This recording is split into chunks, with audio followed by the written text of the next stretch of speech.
Welcome to Paperweights, the podcast where two self-proclaimed gym rats and shooting enthusiasts delve into the world of literature with a sprinkle of humor. Although their biceps could crush a walnut, don't let that intimidate you. They also have a nerdy side. Mike and Brandon have a voracious appetite for reading, particularly in the fantasy genre, and they want to share their passion with you.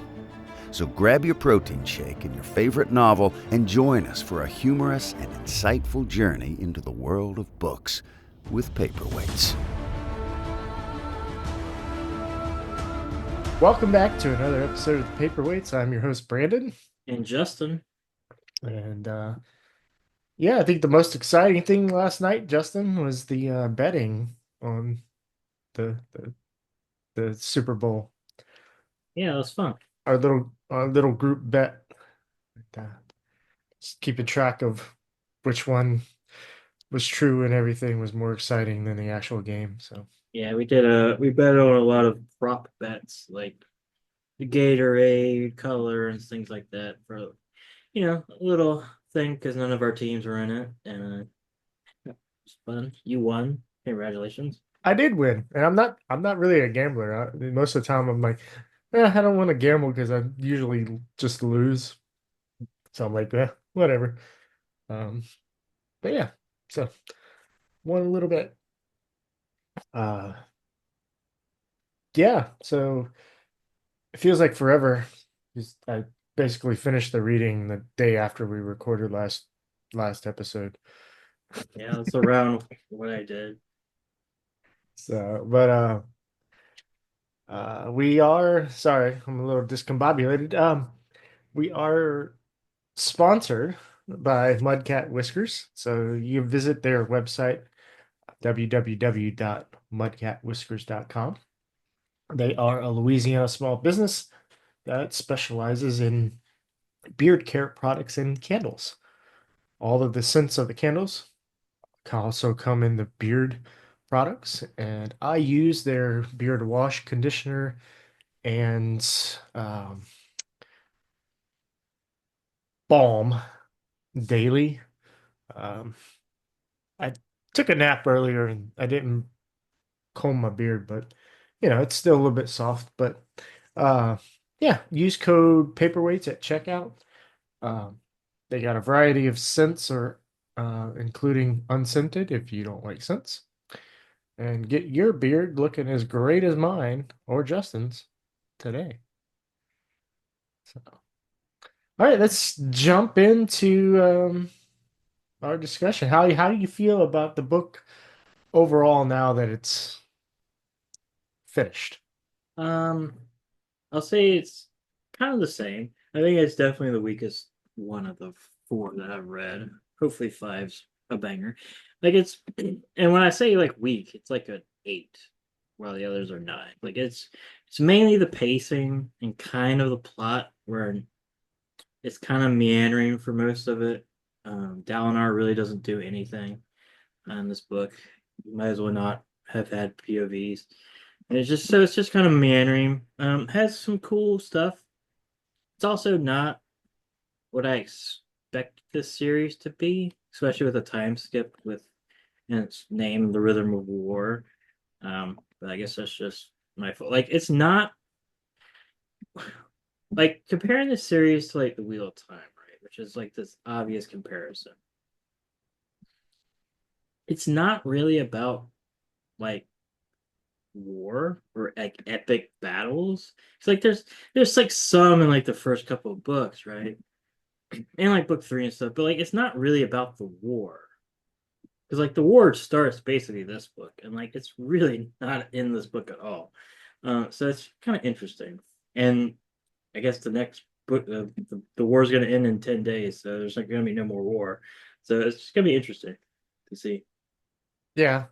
I've been rereading Mistborn as well, and I just finished Well of Ascension, and I think the pacing in Well of Ascension and Rhythm of War is kind of very similar because Yeah. like Well of Ascension, like I don't know what I was expecting after I finished Mistborn Final Empire, but every time I get to Well of Ascension, I'm like, oh, yeah, this is what this book is about. And it's just like, Yeah, Will of Ascension is very different. yeah, it's the ending is good, and I mean, I guess you need to see the character development of Ellen, but it just seems like, all right, we're spending 600 of the 760 pages um, figuring out how the Empire is going to work right now, Yeah, without giving too many spoilers. Like if people haven't read it, but and it's also kind of like these books where the main bad guy doesn't show up until the very end of book two, and the main bad guy doesn't show up at the very end of this, where it's like, oh, yes, Terravange is now the main bad guy. yeah, Like, I guess I know why Odium wasn't really written that much of, because he doesn't matter, which is interesting. yeah. But Yeah, also, I mean, I think there's controversy of, is Taravangian with Odium, is he actually more evil, or is this his redemption? Like this is the path now to culling Odium. yeah, I don't know. Like the God stuff, which I'm guessing Book Five is going to get into. I don't. They like named the bearer, but we didn't really know Odium's bearer, and then we haven't met any of the other ones. Like they're like bearer more than like preservation or cultivation. Like we haven't met cultivation's bear. So that's one thing I'm really confused on, is how much they keep their individuality, because a lot of times they name them as the god, like the shard itself, and then the shard itself seems to have like a Lord of the Rings, the ring style sentience to it. So like that is one thing, and what I've read of the other Cosmere, which is not that much, like Mistborn Era One doesn't really get into the bears themselves that much, and little I read of Elantris, I didn't get there. I need to finish that book. So yeah, that's one thing I'm a little iffy on, but you probably have more knowledge on that. Yeah, I there's not too much, like, just overall in the Cosmere. From I've read everything except for Wind and Truth, but pretty much I haven't seen, like, the bearer, the host, like the human host of any of the shards, like, doing anything. It's not like they're walking around and you're like, oh, hey, that's so and so. Like, Yeah, like I'm we know not. the names of some of them. Like, we know, like, in Stormlight, we know that Tanavast was the bearer of honor, and Race was the bearer of odium. Yeah, I don't think we got the name of the bearer of cultivation. yeah, I'm not sure. But then in Mistborn, AT ATI was the bearer of ruin, and Leraise was the bearer of uh, preservation. Yeah, it's like it seemed like they like meld minds or something, but like, and then maybe after a certain amount of time, the power takes over you. Like your will kind of gets submerged into the power of the shard, maybe. But I'm not Yeah, I exactly think sure. they influence each other. Yeah, I think I agree with that. Like, it seems like the longer you carry the shard, the more it consumes you. Yeah, But it also seems like, it feels like anytime odium. So like when odium, and we will discuss it more in that chapter yeah, when it happens. But like, it looks like odium opens a perpendicularity and pulls somebody in to Shadesmar when he's giving them the visions or talking to him. And it seemed like in Shadesmar was when Taravangian killed Race. And so yeah, when they came out, like Race's body exited the And perpendicularity and was in the physical realm. and somehow brought the sword, but not Seth. That's very weird. That thing is a little weird, but yeah, I'm assuming that, yeah, or like a pocket dimension inside of Shadesmar, if there even is that. Which I'm guessing there is, because then how would you be able to show the visions? But maybe it's like a form of Shadesmar or something, or like a Elves Collar ability or something. Yeah, but we'll discuss it when we get to those chapters. So, Yeah, um, but yeah, oh, a lot of it is nebulous. Um, but it gives me it creates more interest for me. Like I want to read more and find out more. And he does. This is a good analogy. Brandon Sanderson is like a drug dealer where he gives you a little bit and hooks you, and you're like, oh man, that was good. And I know there's more, and it's gonna be exciting. And then he's like, here it is, and you're like, oh man, and you're hoping to there's like one little bit that you're hoping to get, and you start reading, you're like, wait, I didn't get what I wanted, but he opened up a whole nother door of stuff. Like, oh man, now I really have to keep reading. Um, but he doesn't.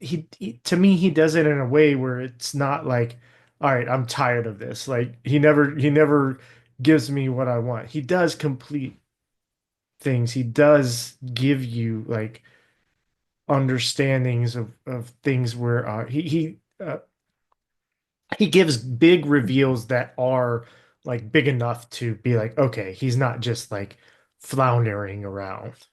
Like even though the yeah, pacing of this book was a little bad, at the end, there's big reveals that is like, okay, yeah, I see kind of why it had to go there. Like we had to have these things to make this reveal feel like it was paid off, but also at the same time, it probably didn't need to be that long. But yeah. Like by far the for me like the Navani Rabonio stuff is the best part of this book, and yes, Navani is one of my favorite characters, so that stuff was all cool, even though a lot of it was a bunch of like technical mumbo jumbo that sounded cool. That I all in just the go, weeds. yeah, I'm just like, all right, yeah, that probably works. But like all that stuff is cool. I like the Vinley stuff. I we can get to it, but I just like what he did with Moash. And I just like somewhat what he did with Shalon, just because it felt like retreads of the previous book. Um, but like it was good. I enjoyed it. I liked all the reveals. Other than the Moash stuff, I just feel it's a little. It took an interesting villain into a kind of just a generic path, but hopefully it'll be more interesting book 5. Yeah. I see. But yeah, we can get into it. Yeah, let's get into chapter 98. Yes, an unwholesome shade. This is a Dalinar. Oh, the we can do the epigraphs now, I guess. Okay. It's a bunch of stuff from L. I was like, is that Raboniel? Who is this? And it's like, no, it's this random dude that gets revealed at the end of the book that has no rhythm. Ooh. So And no title. yeah. So I'm guessing he's like the big bad of next book or whatever. And we did get hints, like, yeah, he wrote, so these were musings, as it said, from Yeah, the final 10. So this is like the final 10 days. So so after the book first of 5, them. So basically. Yeah. at the beginning of book 5, Yeah. on the first day, like Oh, we're gonna meet L. Uh, yeah. but It was kind of yeah. back in the epigraphs in the third part, where it was excerpts from the Rhythm of War book, but with Navani and Raboniel, there was an undertext that I think Navani wrote. So actually, no, Raboniel said this point regarding the Rhythm of War's emotional influence will be of particular interest to L. And then the undertext from Navani said, "Who is this person?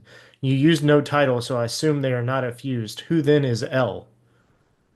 Um, but we never saw that on screen. But Yeah. it's just it was in here, so we got a mention of it. But And I guess this also means he's gonna survive book 5 because he has to write the musings of it, unless he's just writing it down on the first day and dies on the second day, which would be pretty funny. he's writing it down as he's thinking it and Yeah, interacting. He well, might have a chip in his brain that like future maybe technology that sends it and writes it somewhere. that'd be cool. Yeah.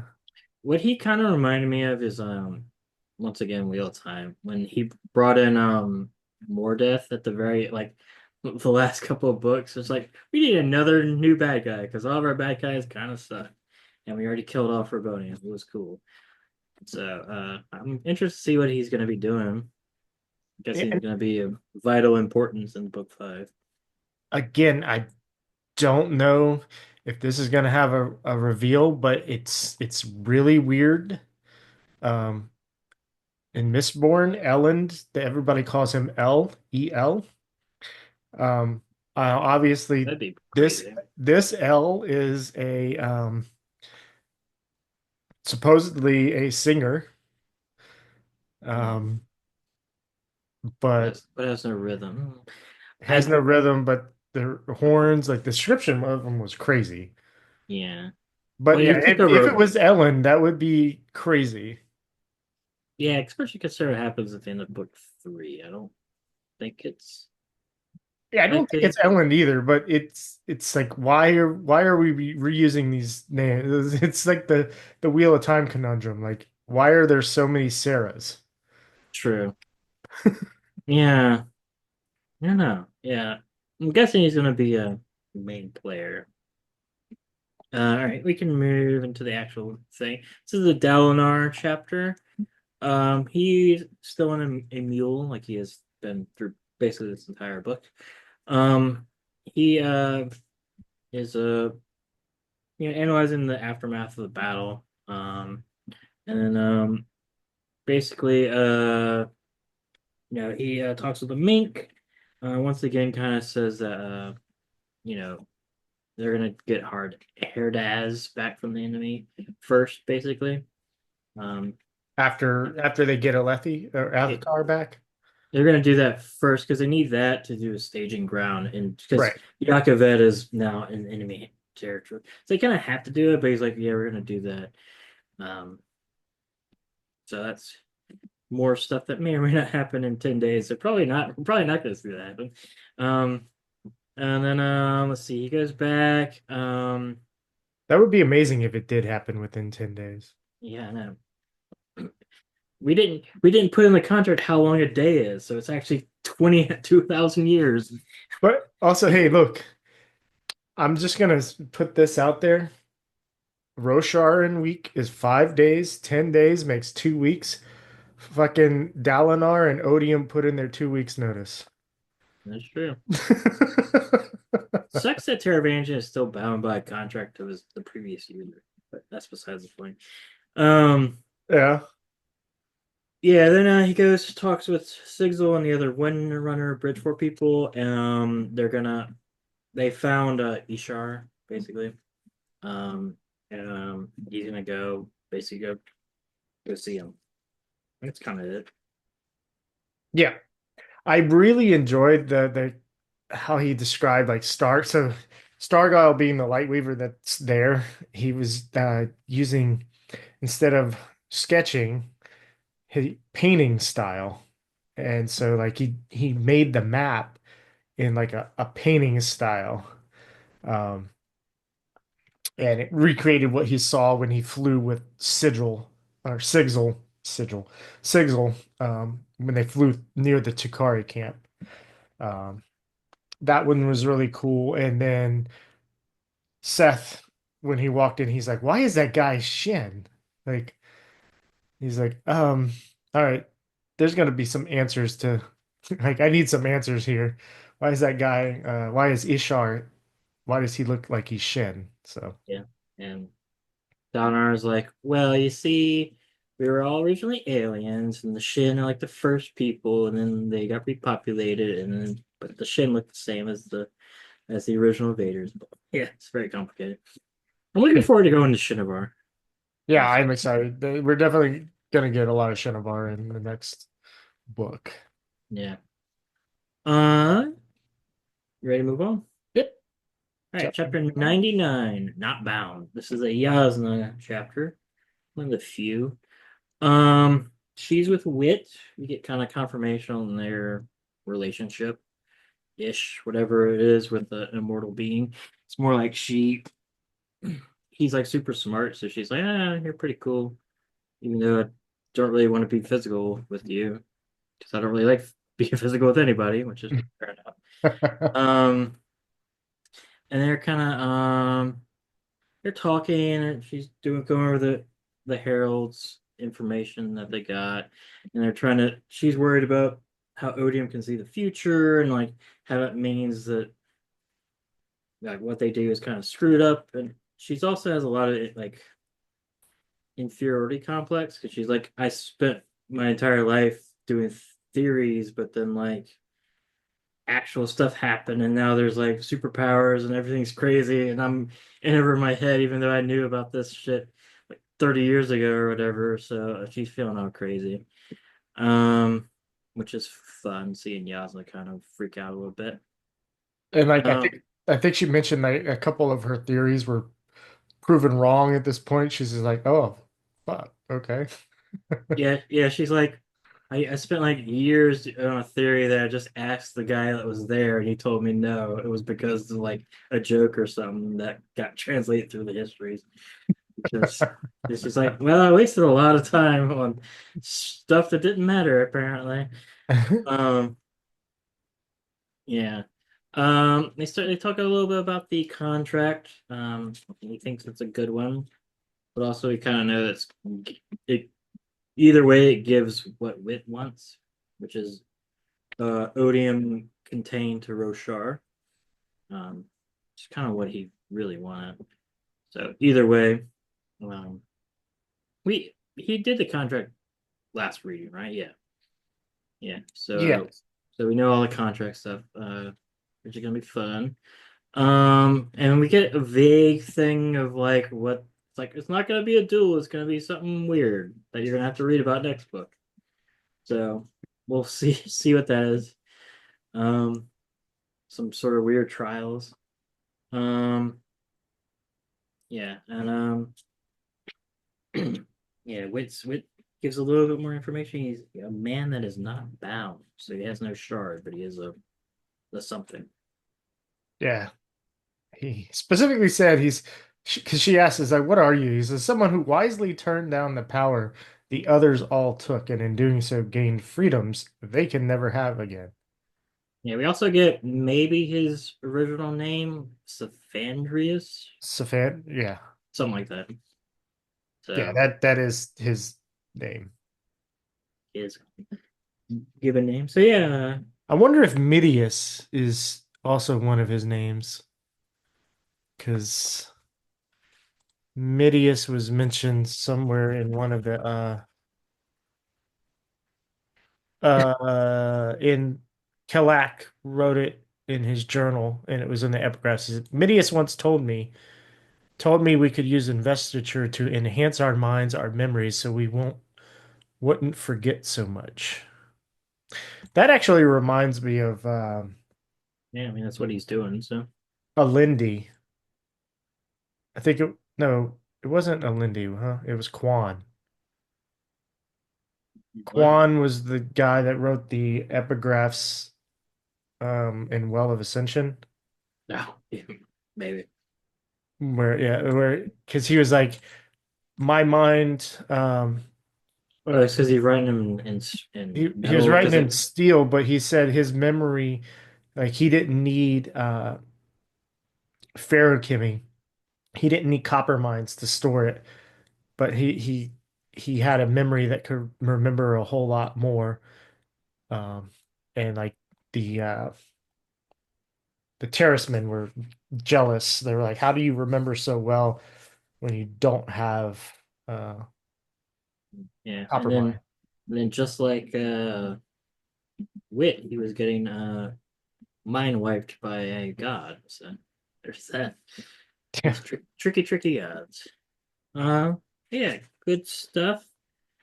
Um, yeah, get one more little peel of the onion on Lit or Savandrius. That's how you say his name. You can go on to chapter 100, Watchers at the Rim. This is a Kaladin chapter. So Kaladin, he's been having nightmares like he always does because of Odium, that dang god. He he wakes up. Um, he's freaking out. Because his hands are tied. He's like, why are Yeah, my hands tied? Oh, wait. I did. yeah, yeah. Yeah, because he's been violent and stuff. We saw that. Then we find out that the final node has been found. And there's it's gonna be a trap. And Like all the other times. yeah, like all the other times, of course. Um, so then they they say like Verlaine and Dabbit and Teft and Lift. And basically what the thing is Calvin's gonna go um create a distraction, hopefully break the seal or whatever. While Lift and Taft infiltrate the infirmary after the commotion and wake up all the Radiants. And then David and Relaine are going to go to Navani and try to get her out. That's kind of the thing. And That's if their powers, so if the powers don't return when Teft jumps out the window, then all the Windrunners are going to, because Lift is going to wake all the Radiants up. All the Windrunners are going to climb down using the little gravity thing with another Radiant attached to their back. yeah, they can do the little handhold thing that Kaladin was doing. And they want Dabbit and Relaine to stay hidden in the tower while the Radiants go get Dalinar. And then the last part of the plan was Teft makes Kaladin swear an oath to have his back and run if he runs. He's like, "You're not going to stay behind if I run." Yeah. Okay. Yeah. It's gonna work totally well. Yeah. Everything's good. I love that every time they lay out a plan, they never go according to plan. Yeah, I mean, it's good writing because if you know what's gonna happen, it just happens. Like, why? You should have just read the action instead of the planning. Yeah. Um, Oh, hey, look, we read this again. Hey, yeah, no, we actually read the same fucking words 2 times in a row in this section. really? In the epilogue, the wit. Uh, Oh yeah. Yeah. Did you have Sorry. your mind wiped? No, I'm trying to remember what you're talking about. Yeah. I forgot it was like the exact same conversation, just a little twist. Dude, it when I started reading when I was reading it, I was like, wait, hold on. Is this a misprint? I swore I just read these same words. Yeah, it was funny. Yeah. So we got the plan. Sounds like a solid plan. Sounds like a solid plan.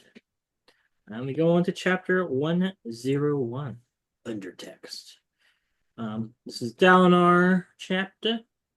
So Dalinar is with Yazan and Yanagan.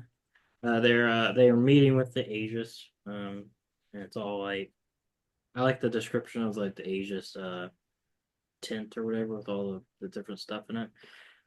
That's very interesting. They're basically just trying to figure out what to do about Irathera and stuff. Um, they want to take it back, but Yasna's like, it's pretty much a lost cause, which I mean, if what happens didn't happen, it would be like basically impossible to attack. But Dalinar wants to do it. He gives some honestly some kind of sappy like if you have hope you can win. I'm like, no, Dalinar. Like they have void light and y'all don't have radiance and they have like you're just screwed. I'm sorry. No matter what hope doesn't really work. Yeah, he wants to kind of he come up with different plans, like opening a perpendicularity and shades more, like having like commandos go in and do stuff, but they're not even sure that he could do that and other things, and so it's like, and like what would it matter because they don't have radiant powers, so it's all kind of back and forth, and then They did yeah, find out shard blades can be delivered in and out of the tower grounds as long as they're not bonded. yeah, which is interesting. Um, yes, that is correct. Then he's like, all right, I'm gonna go meet a herald and maybe learn about my powers because they could do some crazy shit, as we'll see in the next Salinar chapter. Um, and then last stuff, Gox was like, hey, let me know what's up with Lift, and he's like, I'll do that. And then he gives the finished copy of Oathbringer to Yasna. It's like, hey, right, basically a critique on all the stuff I did, and that'll be like the finished book. So you'll have like my stuff, and you'll have like a critique by Yasuna as the same kind of companion piece to it, which will be cool. Even Yeah, though which is maybe that undertext that he had learned about that every time the woman transcribed the words of a man, they would write an undertext that was never read out loud but shared between the women that would read. yeah. And she said it would take years, so maybe in book 6 with the time skip, it will be completed if Yasuna doesn't die in book 5. We'll get a book named Oathbringer Undertext. Yeah. That The might be that might be some epigraphs. The undertext of Oathbringer. Yeah, or like yeah, they might come up with a different name or something. But yeah, that'd be cool. By Yasna Kulin. Yeah. Yeah. Yeah, that's kind of that. You got anything else on this? No. Excuse me. Um, the I mean, they rehashed that they maybe Yasna's powers will work in the tower since she said the fourth ideal. Um,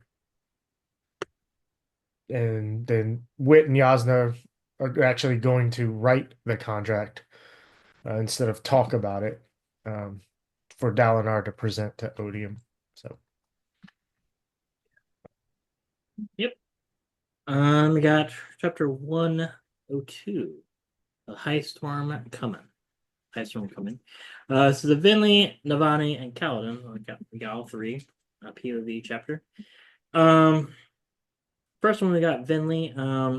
She and like her group of rebels are going to the Oath Gates because she got permission from Raboniel to basically go see her, go try to meet her family. Um, but the line's very long because now that the kind of the ruse has ended, they're just going all day. They can use the Oath Gates, so it's a long line. Let's see. Yeah, her Spren is kind of disappointed that she's not saving the Radiance because that's kind of her oath, and she's like, no, eh, she's like, "Why don't you go find a new host?" He's like, "No, I want you." yeah, and she's also like, well, they're not my people, so I don't know. But she's also feeling kind of conflicted about it, and then we find out that Moash is gone, and that's why the Oath Gates are taking so long because they're not operable right now. They don't have anybody with a shard blade to Yeah, operate. yeah. She's like, all right.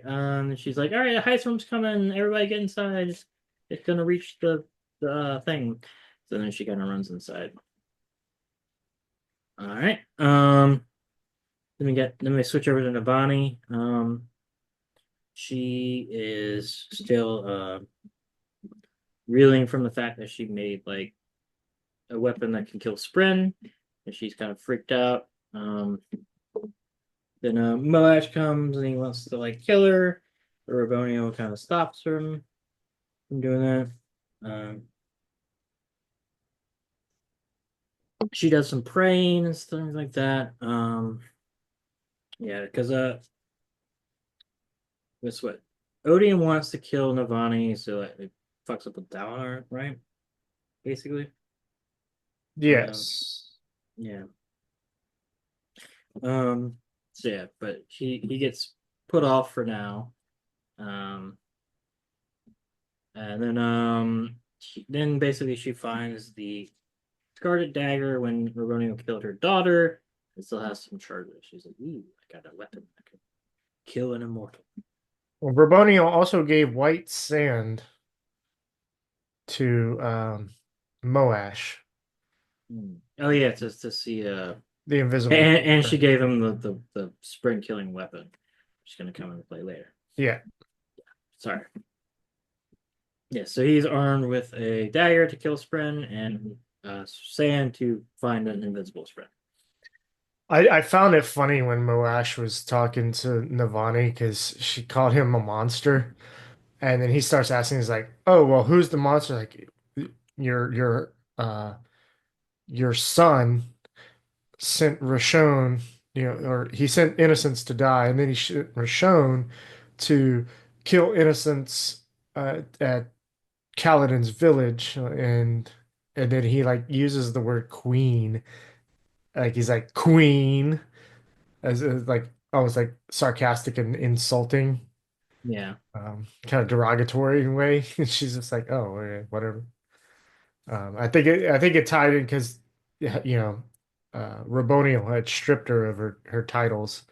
And he's like, "Well, you're a queen, huh?" Yeah. Uh, Yep. Moash just being a dick. Yeah. We could do this now or when he's really a dick. I just I wish he was much more of an interesting villain book 3 when he had agency. And this he's just kind of a mindless like bad guy, which I don't find nearly as interesting.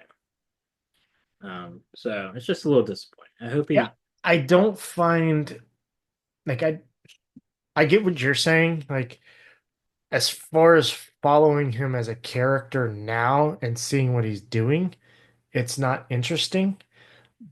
But I see the character, like how the character got there, what he became. Like what he became is interesting. It's that, if this whole series is about human condition and connections and emotions and understanding and everything, and self accountability type stuff, he became that ultimate person of relinquishing all agency and responsibility because it was painful.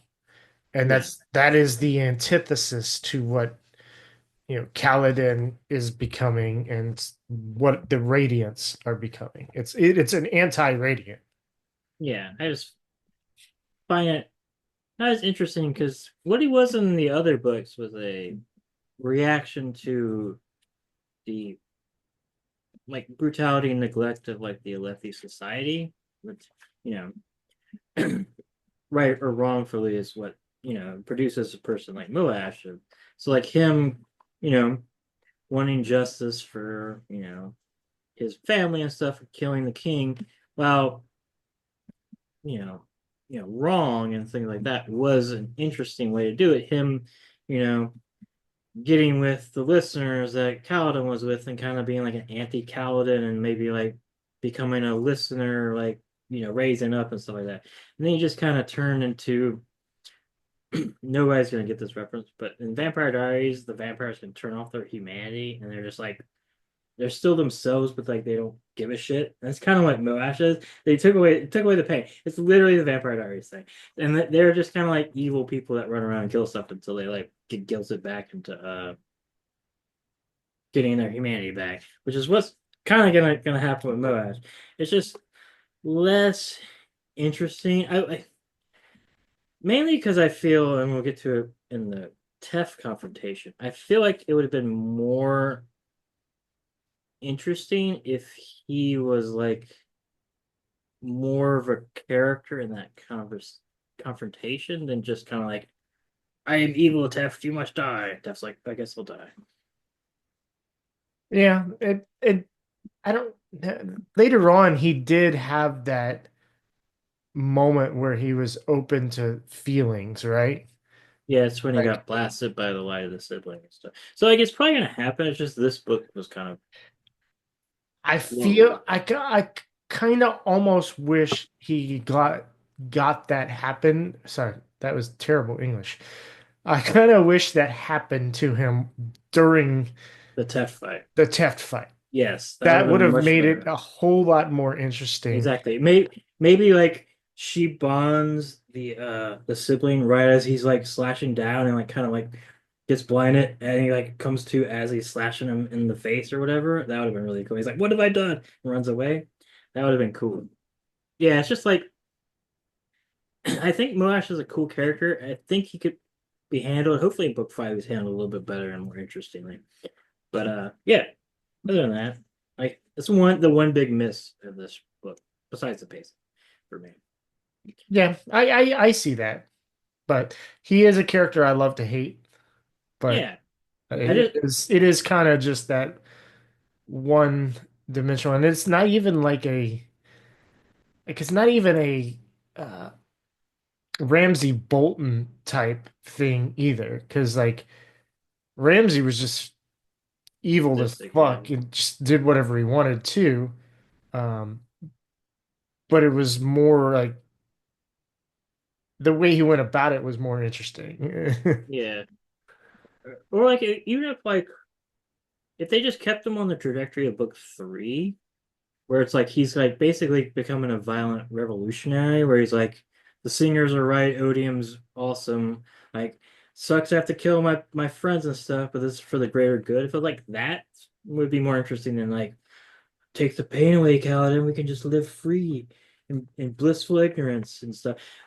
And Like, he kind of already did that with Amaram, right? Like yeah, Amaram was like, no, he took my pain away and I'm cool. So, and that like the Amaram fight with him saying no, the pain's gone, like it never, that was cool yeah, having that. But yeah, I agree. yeah. But I'm I think what we're gonna see, I think it's just setting up for um a conflict between Kaladin and Moash later, where Kaladin is going to have to struggle between killing Moash and how it affects his bond, try to like his redeem him or his whatever. Yeah, radiant bond. Does that I think that's what's going forward, and I can kind of see either Verlaine or Renarin being there too, shedding the light to like being like, I see him as this, Kaladin, I see him as this. And I really think it's going to be Verlaine and not Renarin. I could see that. Um, and Kaladin's going to have that struggle of like, and it's probably, I'm going to put this out there and I'm going to write it down. That's probably what's going to be the catalyst for Kaladin reaching the fifth ideal. I could see that. Yeah, like this is an arc in progress, so hopefully it will end really cool. Just right now, it's a little lacking. But yeah, that's a good prediction. I can see that. Is one of which day do you think it is going to be? Call your shot now. Day four. Day four. All right, so a I'm going to little say early day in the four. month. All right, cool. All right, we can move on to 103. The Legend You Live. You didn't finish Did I not? I thought I got everything. the we Oh, didn't go over the Kaladin. I didn't do a shallow. Sorry. So yeah, he's running to the atrium and just like not being stealthy at all. Everybody's kind of like watching him, and then he's like, "What's up, pursuer? It's time to fight." And that's kind of it, right? Nothing else really. Uh Sorry, I was typing, so I didn't pay attention. He Went to basically the just goes and atrium. yeah, goes to the atrium and Syl finally oh yeah, still shows comes up back. again. She said she feels cold and sad, almost like the time she almost died. And then Kaladin has the Gauntlet Fabrial, and he realizes I can't use this um, to really fly around, but I can use it as a Batman accessory. Because he's like, this was designed by engineers as a tool and not as a soldier for a soldier. So, True. and then when he arrives at the door to the infirmary, of course, the pursuer is standing there in the door. Yep. Very cool stuff. Okay, now we can go to 103. The Legend You Live. This is a Teft and Kaladin. Yes. We start off with Teft. He's they're making their way through the to the infirmary to do their plan. He's like looking over as Kaladin fights in the background. It's pretty cool. They end up having to like stealth choke a guard as the guards are like looking, but not all of them have left. So they do that. Yeah, seals the door up, and they're gonna go. Yeah, basically wake up all the radiants, and then there's a guy underneath a sheet, and then boom, a shard blade comes and lifts legs off, not off, but through, and it is Moash. Dun dun dun. Yeah, I really enjoyed like Teft fighting the storm form. Yeah, where she's healing him as he's getting zapped. Yeah, it was cool. Yeah, and Lift was healing him as he was getting zapped. But if you know anything about electricity, Lift would have been Zapped as well. getting zapped as well. Yeah, I guess she healed herself too, Ozzy. So she Yeah. used a lot of calories for that. She couldn't. Oh yeah, it's true. Otherwise, she would be healed now. That's true. Yeah, you can't. Their healing doesn't work except for regrowth. So yeah, I guess it's just a miss by Sanderson. Ooh, we found a plot hole. Ba, ba, ba. Or if storm form lightning is different, it uses radio axial connection or something. I'll keep saying that phrase because it still makes no sense, even though it kind of makes sense. It's just Radial axial. yeah, or axial. It's like there's two different ones. Yeah, I think it's like strong axial connection. Yeah, yeah. It's the Bondsmith and the other. The Truth Watchers have the other one or something. I can't remember. But yeah, then we get Kaladin. Ars Arcanum. I opened this to look at an Ars Arcanum, and there, I blurred my vision, so I didn't read any words. But there was definitely no Ars Arcanum in the back of that book. What to say? If there was, you could have had spoilers. Oh yeah, that's true. Because if it's like yeah. So anyway, Kaladin's fighting the pursuer. They're fighting. Kaladin's messing him up. He has a scalpel out, and he's like stabbing him and stuff. And he's like, "What's up, pursuer? You suck." Pursuer's like, "I don't suck." He's like, "Yeah, you suck." I don't know what I was trying to tell here. It says he thinks he has the advantage because Pursuer isn't a soldier. He allows him apple him. Like Kaladin, Pursuer is a soldier. He's been fighting for like 7,000 years. Like, what are you talking about? It makes no sense, but whatever. It doesn't matter. He names him the defeated at this point. Does he do it? Yeah, he tells him he will keep killing him over and over until he's named the defeated. Yeah. And then everybody's like, "Whoa!" They're like, "Oh shit!" Yeah, I thought that would happen a little later, but yeah. Good old again, because the pursuer just sucks. He really does. It's really funny. I'm glad the book acknowledges that he sucks. And that's like how he loses. And he just died. He's like, he's like, "Oh, hey, look, I was only in damnation for 2 days. Oh, yep, I'm coming back. Yeah. I'll kill that motherfucker." And I was like, "Nah, No. you're dead permanently. You suck." He's like, Yeah. "What?" What? Um, The yeah, terms were strong axial interconnection and soft axial interconnection. yeah, and the bondsmiths have strong axial interconnection or something. I don't know. Yes, I think Yeah, so. yeah. Um, but yeah, then we go to Teft. They're fighting. Mo actually kicks the shit out of Lift, which is really mean. She goes unconscious. They're fighting. Uh, and then he like throws the black sand so you can find Death's spring. The white sand. White sand, yeah. The white sand, yes, white sand. Yeah, so that's kind of it. We're gonna have a fight. All right, you got anything on that? No, I mean Teft calls he calls it honor blade. It was a weapon for killing men.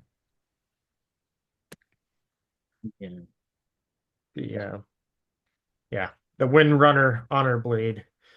He does not think highly of it. Nope, he does not. Um, Now we go to chapter 104, Full of Hope.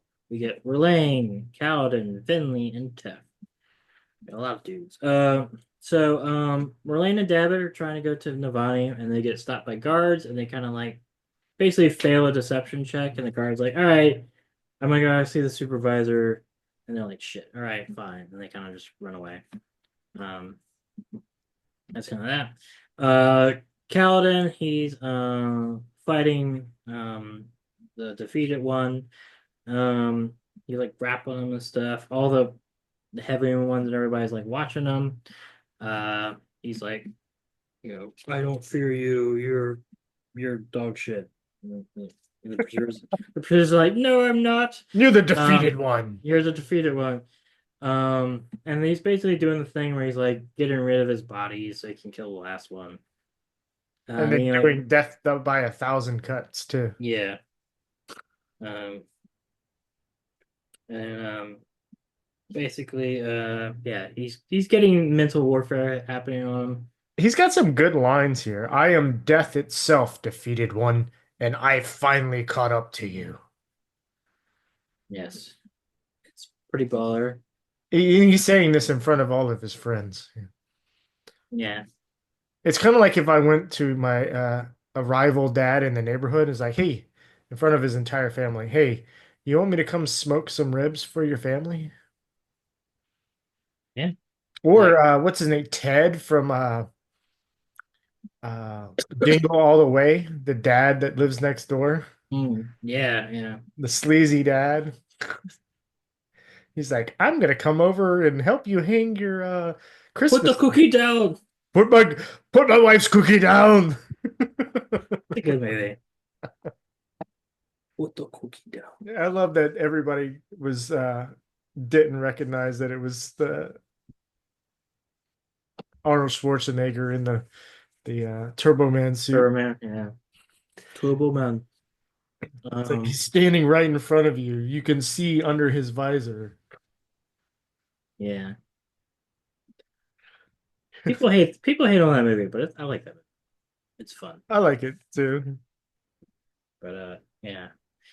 Anyway, Kaladin is basically Arnold Schwarzenegger because the Pursuer can't do anything to him because he once again really, really sucks at fighting. He got the Pursuer name because he died a lot. So make chance to reason. Vinley's chilling in the crowd. She's like watching him. She's like, what the hell? This is crazy. And then she's like they're watching the fight and she's talking with Leshwi and she's like he got rid of his third body, he's on his fourth body now, and it's like he could retreat and regenerate his Stormlight or Voidlight, and Leshwi's like no, he'd lose all the face and become the actual defeated one. Did you ever watch the movie The Wizard? The Nintendo. Yeah, it's been a while. I just remember the Power of Love. It's so Yeah, bad. it's so bad. I love the power. It's so bad. This reminds me of whenever they're at the tournament at the end and Jimmy's playing uh, Super Mario 3, and it was like new game revealed for that competition, and his friends are in the audience going, do this and get the warp key, go to this level, and like, um, nobody's ever played this game before. Why are you, why are you making these comments? Um, or the other scene where the dad, they were playing the Ninja Turtles game, and the dad was like, "Yeah, I got to this level and I got the scroll weapon, and I've been up all night playing this." Yeah. Yeah. It doesn't really make that much sense that Kaladin is this badass with no powers, but it's cool, so I'll go with it. But it really makes those, but it is cool. Um, he's just a superhero. Then we go to Teft. We get a little sad section where Teft is fighting Moash. Moash just straight murks a Radiant to get him to like come get Teft to like attack him, which is very sad. Um, let's see. Yeah, they start fighting. Uh, Eventually, Moash, Teth Sprin kind of reveals herself to do a distraction, and Moash kills her. I'm pretty sure this is where Teft. So Teft, when Teft engaged Moash, Moash almost like hits Teft with the blade, and Findorana manifests as a spear. I think this was, Oh, for a second, brief second. yeah. Yeah, And I don't think he had that before, did he? I don't think maybe. he had that ideal. Yeah, he did. He was Did a full Knights Radiant in book 3 okay. Okay. when he was able to activate the Oath Gates and transport them all to that city. Oh, okay. Yeah. I don't But know no, why. she does like manifest, and it's really cool, and she like blocks the Stormblade. But then he ends up killing Maybe I her. was thinking it was special because none of the sprint had been like Syl isn't able to manifest Yeah, as a weapon in it the tower. was, yeah, it's probably because he was close to like the fourth ideal or whatever, but he never gets one because Rip, him and Spring die. It's very sad. He's that's what was this? His final lines is tell yourself that lie because he's like he calls him a monster, Moash. But know this: you can kill me, but you can't have what I have. You can never have it because I died knowing I'm loved. Aw, good old Teft. He conquered his um illnesses and found a family. And Uh, it, yeah. Also says he died full of hope. yeah, So he wasn't in despair when he died. yeah, and maybe he'll become a type 2 invested entity. But hopefully not. We need somebody to actually die in these books. Yeah. I I think want he's Teft dead. to stay dead. Yeah, I think he's dead. But yeah, good fight. Edge of your seat because it is kind of funny. I kind of called Tef dying last section because he was the most logical one to have a tragic end. But it still sucked because I like Teft. He was, besides the Rock, the most like fleshed out Bridge 4 person. I will say this also as a, not really a criticism ish of this book. I think this book really misses Rock um, as like the comedic foil to a lot of stuff. Yeah. And I stuff. think he wanted it to be a more serious tone. Yeah, I can see that, but I think it misses it, especially since because it was just like him and Teft are like the main Bridge 4 people. But And speaking of Teft, it was so ironic a few weeks ago when we were playing DCC, and I named all four of my people after Stormlight characters, yeah. and Teft was one of them, and Teft was the first one to die of. And when it happened, I just had to go. because this death, like Teft dying, was something I remembered Mhm. from my first read of the book. So I remembered Teft dying. I remembered um, um, Taravangian getting the odium shard.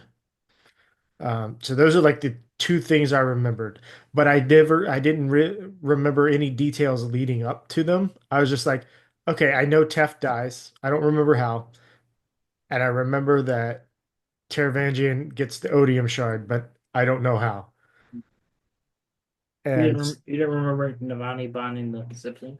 no, I didn't, which is bizarre because that's another big thing. Yeah. Um, I remembered I remembered that Raboniel's daughter died, but I thought that Navani killed her. So, but I still stand that Taravangian is going to collect the shards on Roshar like Pokemon. Well, is the honor shard still exist, or is it like shattered?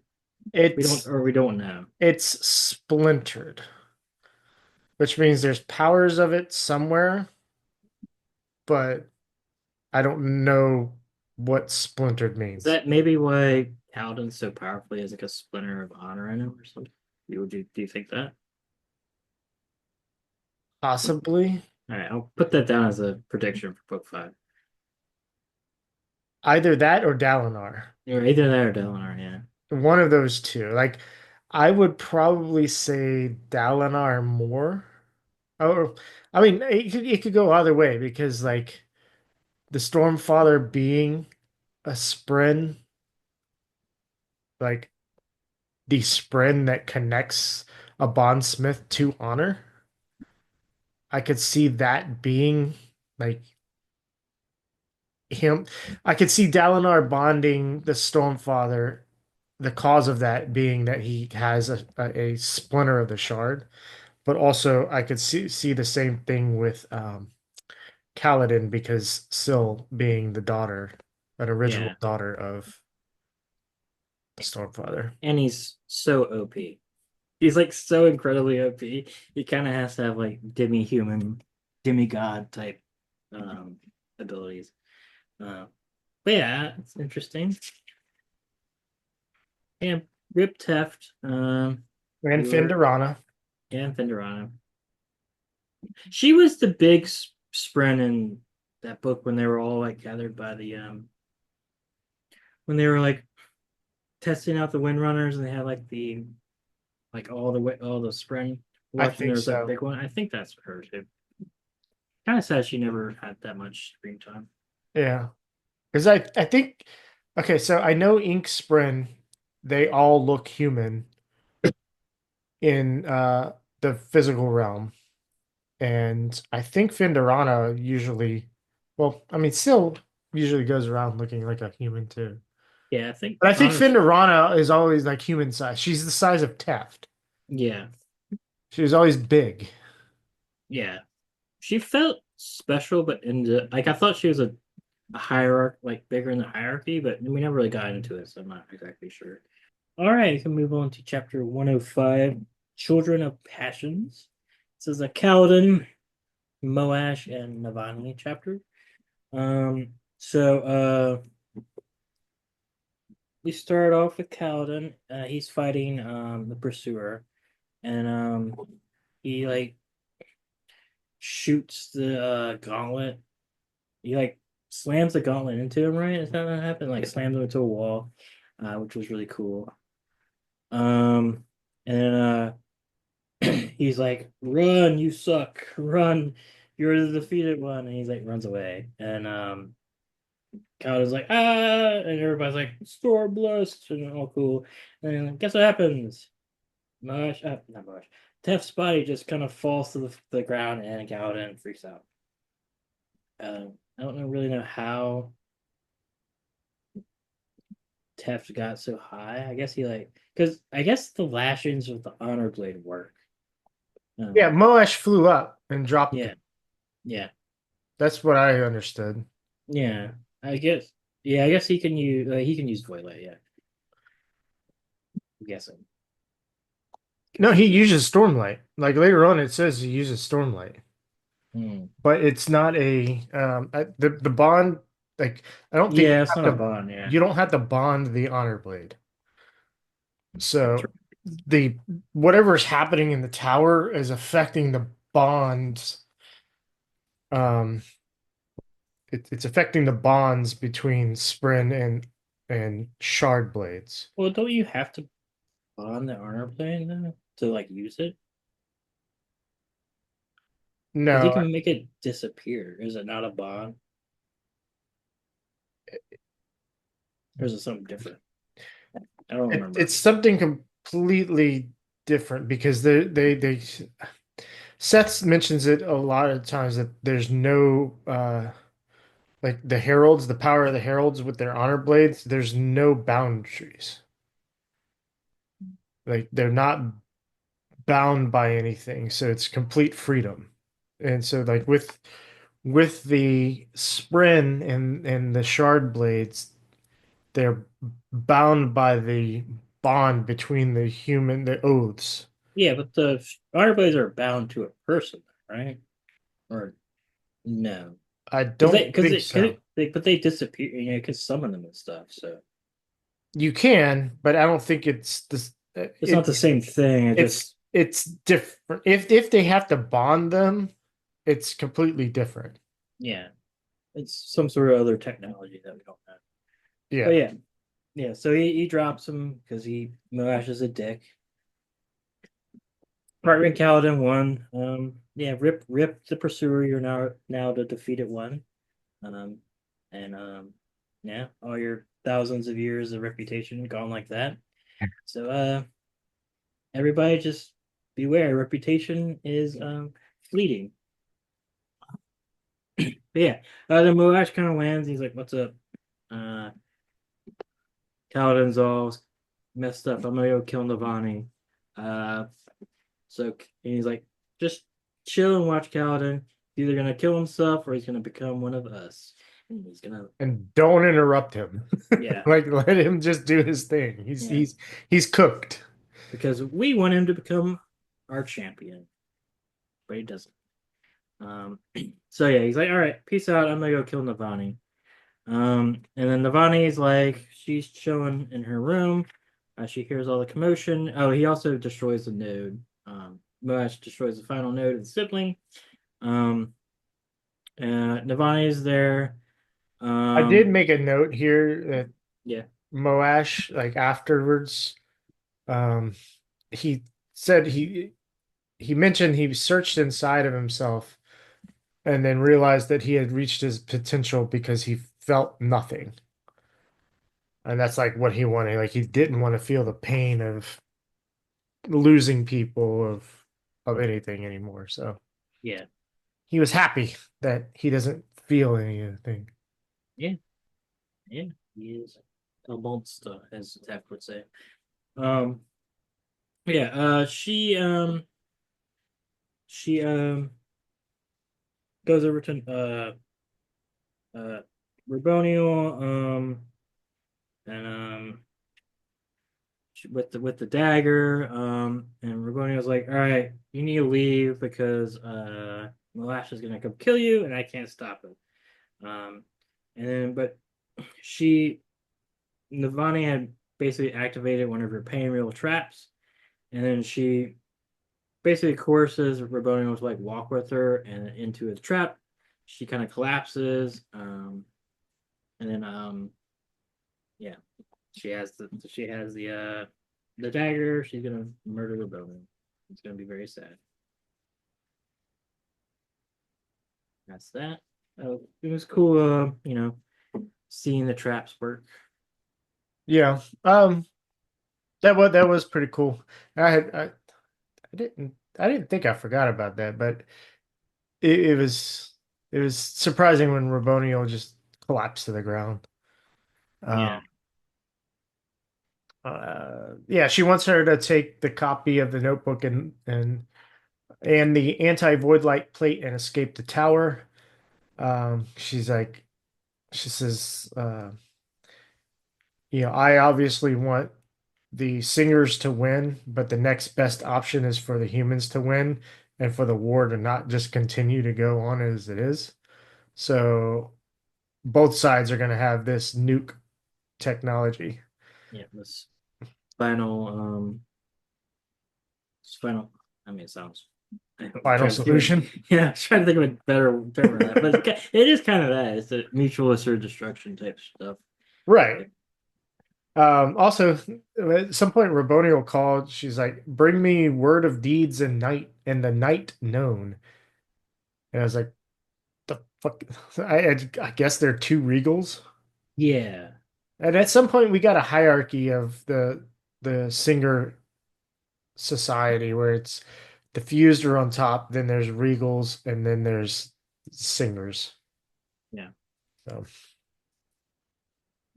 yeah. Well, yeah, good stuff there.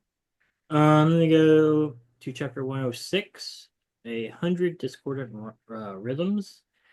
Um, so we get Kaladin, Navani, Vinley, and that's it. Um, we start off, cuts back and forth a lot. We start off with Kaladin. He's basically numb, watching Kratos and Gust's body freaking out. and Oh, so also, yeah, I was gonna say previous chapters, Moash has Kaladin's dad with the pursuer, and he's like, if Kaladin comes to kill the dad, so the dad's hostage. That will come important later. Um, but yeah, he's like feeling nothingness. He's kind of going. Maybe he's gonna be turned into the evil side. That's kind of what it's kind of doing. and so Um, in that moment, Syl doesn't know how to comfort him, yeah. which Sill's is also sad. Sill's also freaking out. Yeah. So um, then we switch over to Navani. They're both feeling the pain, which is fun because they're in like a pain wave basically. But she had trained herself basically to be able to kind of function with the pain, and she grabs the dagger and stabs her. Um, She should have been wearing a pain reel that was set to numb pain and yeah, cancel it out. maybe she thought it would be Too obvious. suspicious. Yeah. Um, yeah. She stabs her. It's very sad because they're cool. So Rabonia's dying, but she's not dead yet because there's not enough light. But it is doing the job of kind of like the Herald unraveling her soul, but slowly. Um, mm. yeah, so they're fun. Their fun little relationship is over. Oh, this Um, is this is where she mentioned that what she yeah, the singers would win. But I mean, it's all basically all runs together. yeah, Um, and then so we also find out that the original notebook was sent to Kolinar with the vacuum tube and the music plates. yeah, yeah. So they have the technology that there's no putting that back in the bottle. Um, so Rip Sprin. But yeah, and then Moash kind of comes back and she assumes that Kaladin's dead. Um, then we get Devani, well, we find out Moash is back because Devani gets hit in the chest with a dagger. oh yeah, And when she looks down the hallway, like, where the fuck did that come from? And she sees Moash at the end of the hall. yeah. Now you can go on to Vinley. Sorry. Sorry, yeah, that was a little kind of important. Um, yeah, he has bad aim, or else she'd just been dead, and they would have won the day. Then we go to Vinley. Yeah, she's watching Kaladin, and she's like, wow, he's really sad. am I a bad person for never being this sad? Like, I watched my sister die in front of me, and I wasn't even that sad. Um, this is crazy. He's like a good dude. And then she sees that uh Leshwi and the pursuer. Um, Pursuer's like, yeah, I totally did it. I'm cool, right? And they're like, no, you're the defeated one. You suck. And he's like, no, he's all sad. It's really funny. Um, then he goes up to kill Kaladin, and like Kaladin like just murks him basically. It's This is one of the crazy. coolest fucking Mortal Kombat brutalities ever that he did, Yeah. where he stuck him to the wall window and then lashes his head to the ground in front of Oh him. yeah. Just rips his head off and it smashes into the ground. Yeah. It's pretty brutal. He's Kaladin is basically a god. Um, yeah, it's really cool. He's got Uh, yellow red hue in his eyes. Like, oh my God, he's turning evil. yes. Oh no. Yes. Then And basically he he's going to where his dad's being held, and the Heavenly One freaks out and starts flying away. And then Kaladin's like, I can fly too. Flies off after this. and the soldiers, the pursuer soldiers, are going in to murk all the All invalid the radiants. yes, yes. Um. So yeah, uh, Kaladin is flying after the fuse. He falls to the roof. Um, and still has forgotten the words. Kaladin will remember them. And then Laren gets thrown off the cliff, uh, thrown off Irithyru, and Kaladin falls after him. He jumps after him. He jumps after him. Oh yeah, same thing. Yeah, cool. And Like, there's a high storm. It's really cool. yeah, the high storm was coming. Like, we should have noted it. Everybody saw it happening outside the window in the atrium. Yeah. So it was like, hey, cool, cool ambiance. Were you a little worried that Kaladin's dad would get Gwen Stacy? Go through a portal and No. disappear. So the very famous thing in Spider-Man is she gets his original girlfriend, Gwen Stacy, gets pushed off a building, and he like does the he does his web to like save her, and like gives her whiplash, and she dies. Oh, They never really do it again because it would kill like everybody, but so it would have been kind of funny if he just like saved his father. I'm the fourth ideal father, and like father, he's like just you crud. broke my neck, you son of You a broke my bitch. nest. Um, yeah. Cool stuff. More Kaladin's a god. Uh, Rip the defeated one. You seemed cool in the first chapter, and then after that you sucked, which is funny.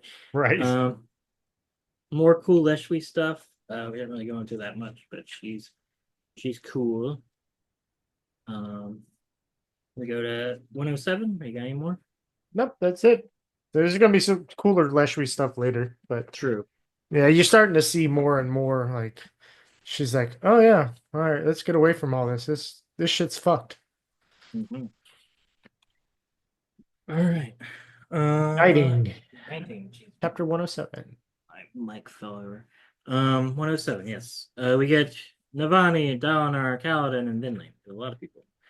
All right. So we get Navani. She's being pursued by Moash, and Moash is talking a lot of shit to her.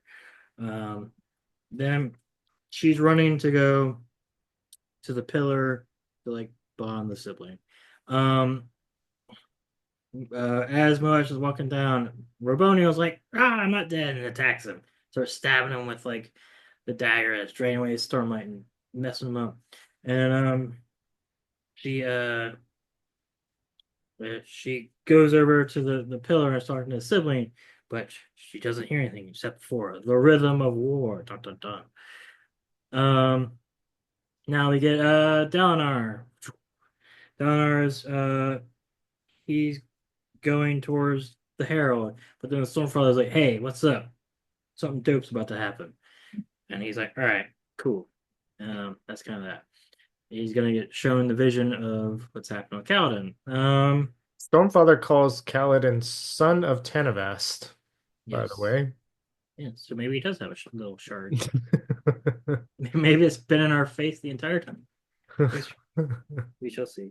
Dalinar's like Dalinar pulls a Morpheus. Show me. Yes, show me. It's very cool. Kaladin's falling. Yeah, he has hand in hand with Syl, and Syl's all sad because she's forgotten the words. She's only seen darkness because she's sad. He's falling, and I'm yes, not strong enough. he's not strong enough. Dun, dun, dun. But maybe he is. Uh, then Dalinar watches Kaladin fall, and he's like, "Stormfather, can we do something?" Stormfather's like, "Sure, why not?" So he basically puts him in a vision, right? Yeah. So or like he does the time stopping thing. Yeah, so the Stormfather's able to slow time while he infuses spheres. Yeah. And it's described as through investiture and connection to the spiritual realm, which allows that to happen. Yeah. The He uses that to give Kaladin more time. more time, yes. I wonder if they're actually going to the spiritual realm for these visions. Maybe. Yeah, I kind of also thought it was probably the same thing, but it's like whenever you're in the high storm and like the time stops and the Stormfather's face appears, it's all kind of the same powers, I'm guessing. Yeah, that's the same power. Yeah, yeah. But yeah, so like he's like down there is like, even though he hasn't done anything, he's in this book. He's kind of MVP because he like stops time a bunch and like helps people out. Um, more. All right. Yes. Then we get Vinley. She's you know, seeing all the the humans are attacking the listeners and stuff. There's a big war going on, basically. Um, Yeah, she's watching the unarmed humans fight, rebel against the war formed, yeah, it's not and going well. she's like, "Oh gosh, if they're doing this, we need to Yes. we need to do this." Yeah. And then so basically she's like, boom, what's up? I'm a radiant. And she's like, what the hell's going on?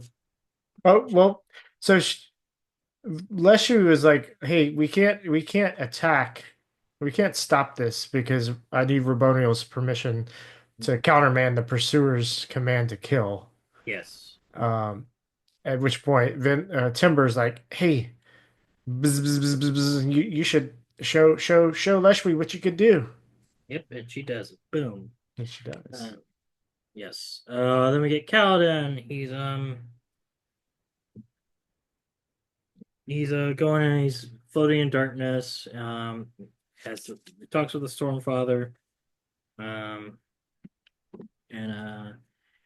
yeah, he could maybe do the words of the fourth ideal. But I don't know. He's too weak to do it.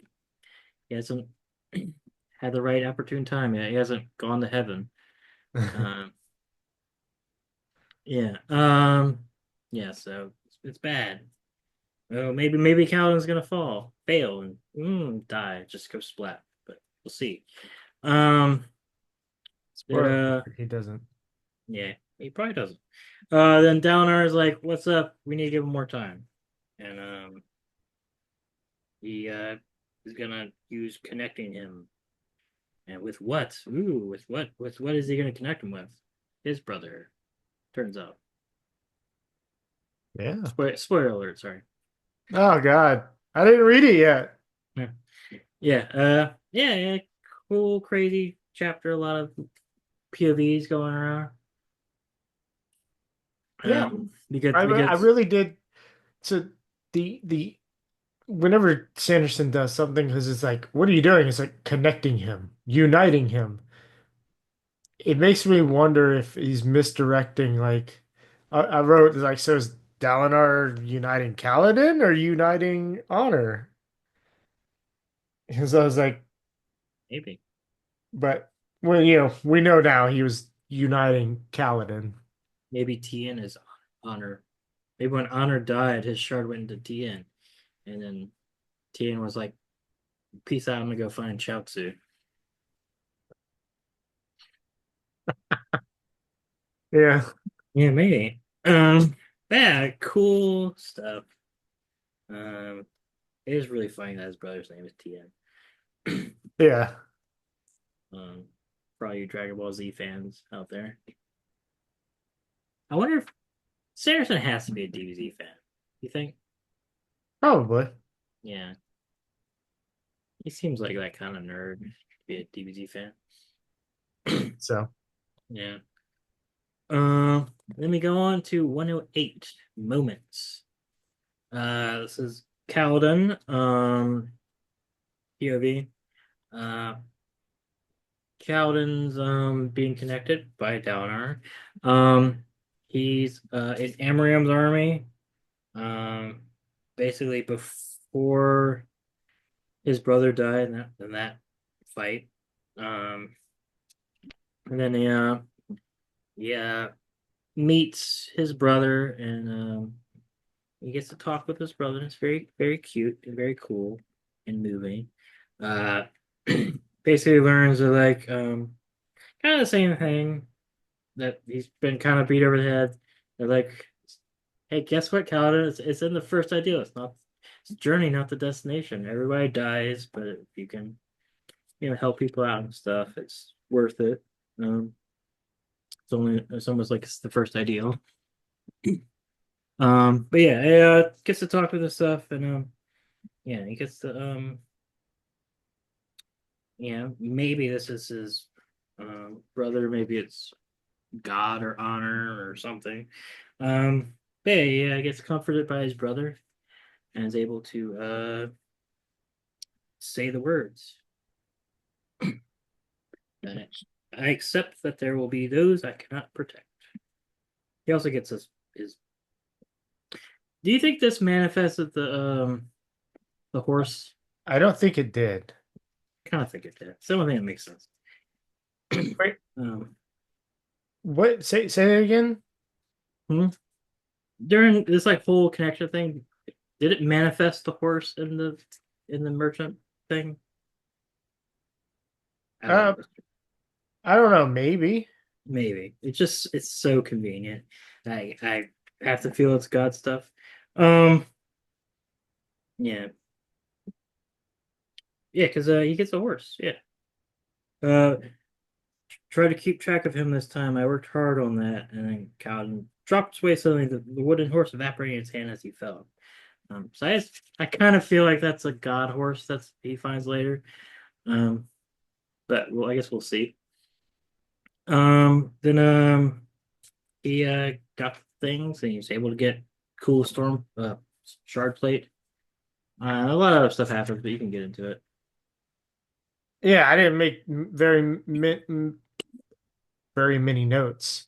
Um, so we do find Kaladin did find out that Tien volunteered to go with the other boys, so that he could help them be brave. So instead of just like him just being pushed out, he was like, "All right, I'm going with these younger kids."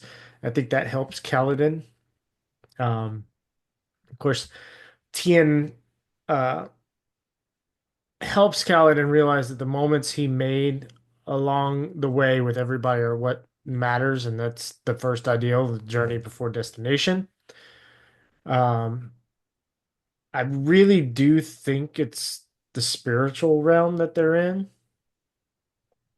Um, Do you think this is actually Tien and not like a figment of his soul or whatever? Because he says later, I yeah, don't know if it's real or not. yeah, I think he met Tien in the spiritual realm here. Yeah, I can Um, see that. at the end, um, the voice, he said, you probably have it open, where the voice comes back and says these words are accepted. Yeah. Um, but they weren't from the Stormfather. Because he's like, it came from a Yeah. very familiar voice. So I wonder if they were from Tien. Maybe. I wonder if he heard Tien say they Well, were wouldn't it be Sill or honor? or Honor. But he said it was a very familiar voice. Yeah, it's himself. He is honor. I don't know. Yeah, not the start. Because yeah, I mean, it have to be, mm, or maybe it's Downer. But I think they would.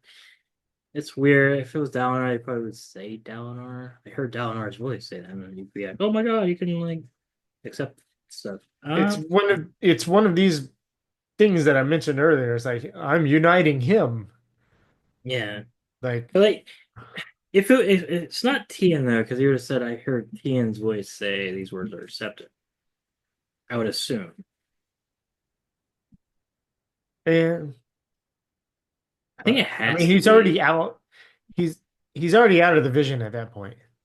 Yeah, He's in the physical realm at this point. yeah.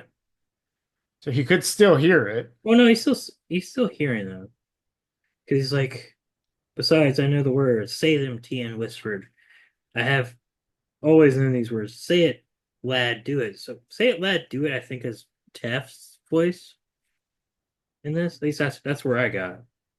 It's like he's getting all the dead people like talking to him. And he's like, I accept Stormfather, I accept that they're he says they ideal, and then it says that. So I don't know who's the words these words are not accepted, but it does seem like Teft and Tien like are urging him to say the words, which is cool. Yeah. I haven't read or I haven't listened to the audiobook, so I don't know if that's how they portrayed it. Well, that'd be interesting. Yeah. I did like this quote though, from Tien. It says, "If he kills us, he simply dropped us off at a place we were going anyway. We shouldn't hasten it, and it is sad. But see, he can't take our moments, our connection with the big C, Kaladin. And those are the things that really matter." Yeah. Very religious way of thinking. He's like, if we die, we're just gonna go to heaven. So it's all good. Yeah. Yeah, good stuff. You know, pretty moving when he gets to meet his brother again. Yeah, And I really enjoyed that. I will say I think we both kind of called what the fourth ideal was gonna be. Where something like you have to accept you couldn't save everybody and stuff like that. So good on us. I give us a pat on the back. Yeah. Now, what's Um, the fifth ideal? uh, hmm. There are going to be those that I have to kill. Ooh, Oh, ooh. To protect, I must destroy. Ooh, something like that. That'd be cool. That would work with Moash if it's. I must. There's those that need to die or something like that. That cannot be, or like maybe there are those that cannot be saved, something like that. Or it's just kind of like this, but like because he's starting to be a therapist. But yeah, good shit. Chapter 109. Oh, I did want to say something I forgot with Tep. It's just interesting. I guess it doesn't matter because Navani's there. Is like it occurred to me and then it didn't matter because Navani exists. Is that none of them know right now that Spren can get killed because his Spren died and then he immediately died, but Navani's there to tell everybody later. So it doesn't really matter. Never mind. the one that discovered it. Yeah. Alive. Yeah. Anyway, 109 emulsifier. Ooh, we get that nice word. We get Vinley and we get Navani and we get Merlane. Ooh, get some Merlane. So Leshwi like kneels. He's like, "What the hell? The Sprinter are back. They're with us again." She kind of freaks out. She asks after her one of her friends. an honor spren, but he is dead in the recreants probably. So it's kind of sad. And she's like, all right, everything's changed now. The spren are back with us. Let's do this. And she rushes to go save the radiance, which is pretty cool. Because Leshwi is cool. Yeah. Vinley was also like, hey, here, you can bond one.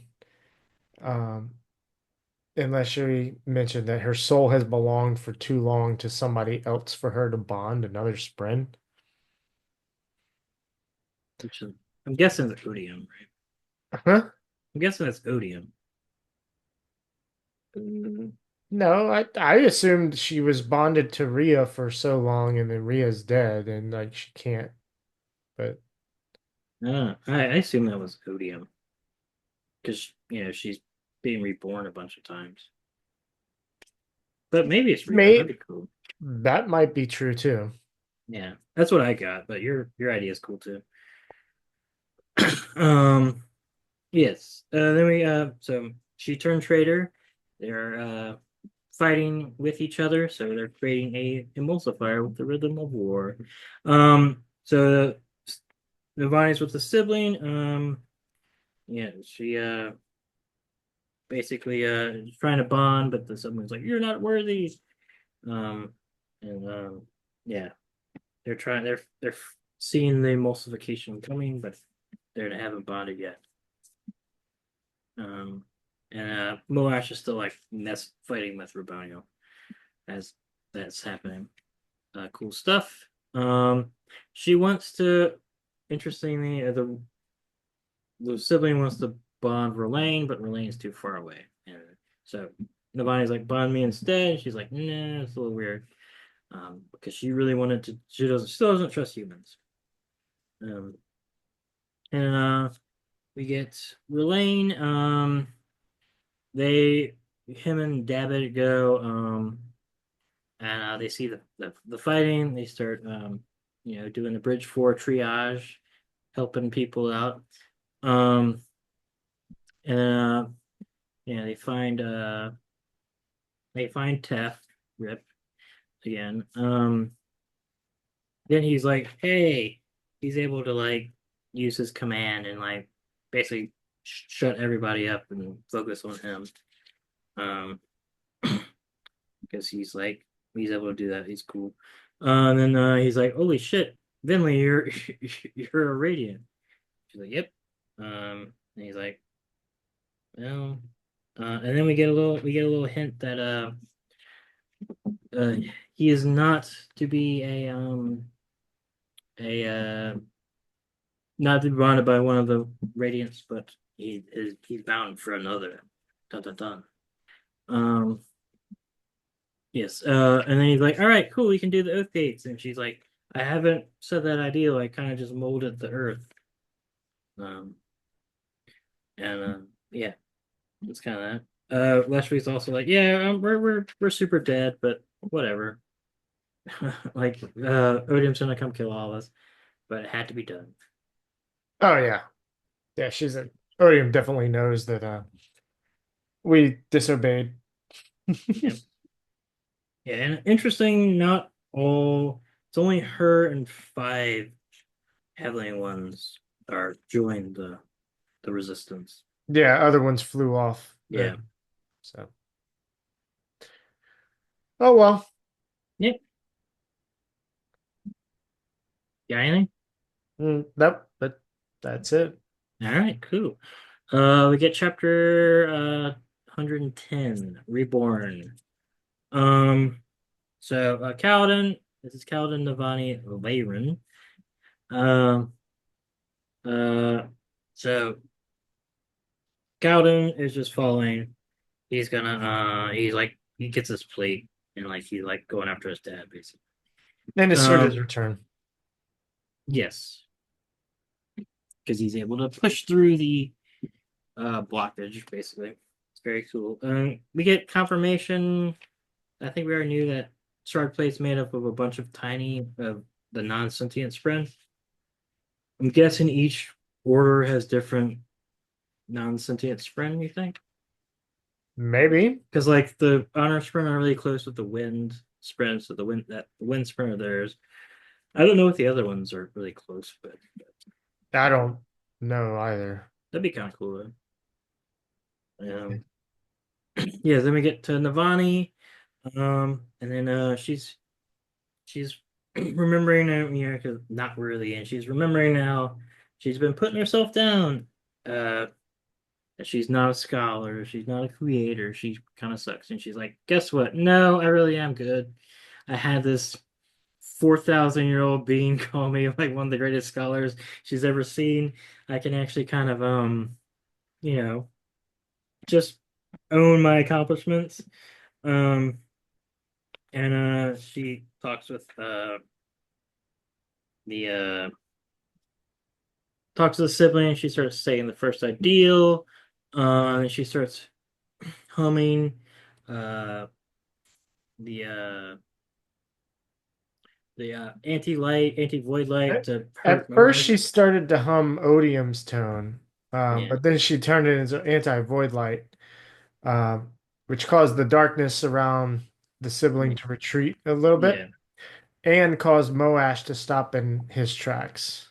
yes, Um, and yeah, yeah, that anti-void light stuff is what caused him to not be able to. Well, actually, the tower changing caused him to his connection to Odium to kind of weaken. yeah, and yeah, and she, yeah, and Navani kind of reiterates what the honor sprint at the trial said, that honor is not dead, he lives in the hearts of his children. And yeah, so yeah, so he starts humming, they start synchronizing basically, and they create the rhythm tower, right?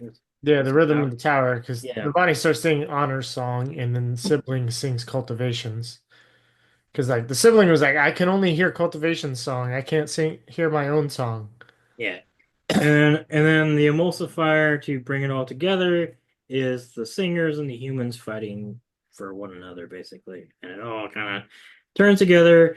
Boom. It's all um she gets accepted as the bondsmith. The Well, I light think so. I think there's multiple emulsifiers. So the emulsifier there was singers and humans, and then the other emulsifier here is humans and Spren. yeah. And so then they're gonna need Spren and Singers. singers.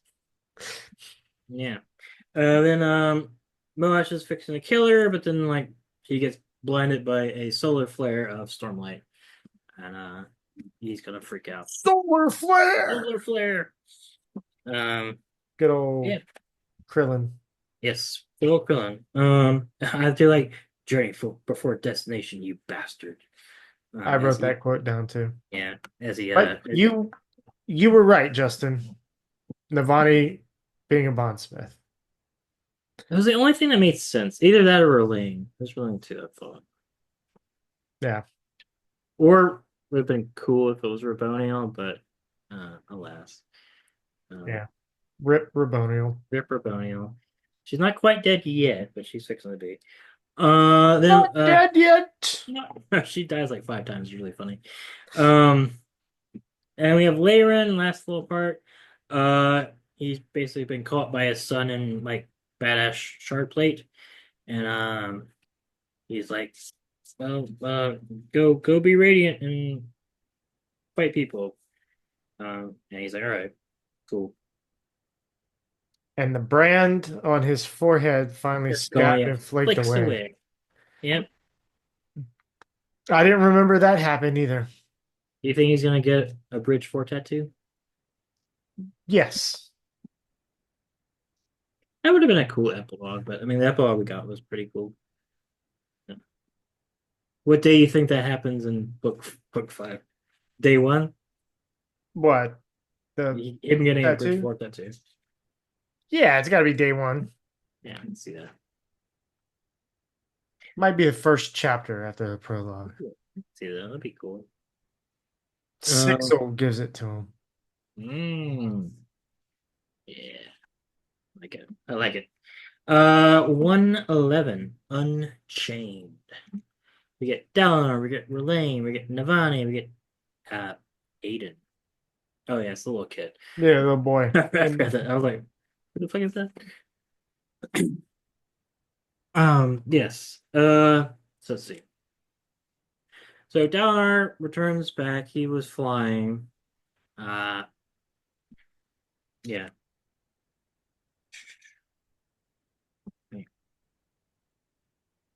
yeah, he Oh, was flying with Lynn. yeah, it was Dalinar that said the words. I forgot about that. And I was just reading. It's literally in the first paragraph. He felt funky and slow after being the winds moments ago, but he reveled in what he'd heard and felt, what he said. These words are accepted. So it was Dalinar. I totally missed that at first. Apparently I did too. I was just kind of scanning, like, well, what is this? I was like, oh man. Um, so that's cool to know. He, uh, yes, they're going. He was still flying over to meet the Herald, and they land. They talk with Ishar, who is survivally insane. Um, and he's like, "You're gonna be your Odium's champion," and doing all this crazy stuff. And then he has Seth's father's honor blade, which is the bondsmith honor blade, and they're fixing to fight. Yes, and Seth is like, "Where'd you get that blade?" Yeah.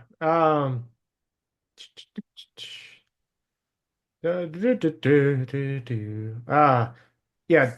During the Dalinar's like, hey, Talon is hurt and needs your help, and Ash is pleading for your help, and Yezreen is dead, and Ishar's like, oh man, I knew Odium was gonna tell me lies, but I didn't prepare for these good of lies.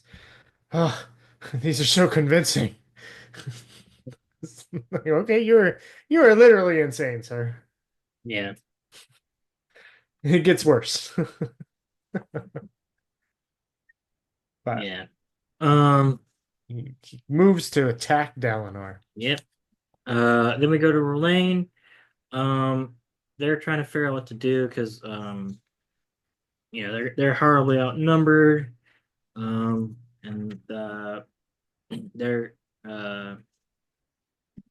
they're more fuse and stuff. Just we have to start kind of killing them. This is where we learn that Relaine is spoken for.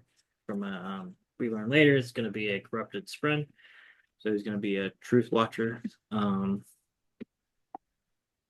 Which is actually we get it here, right? It Yeah, was we get here. it was the crown.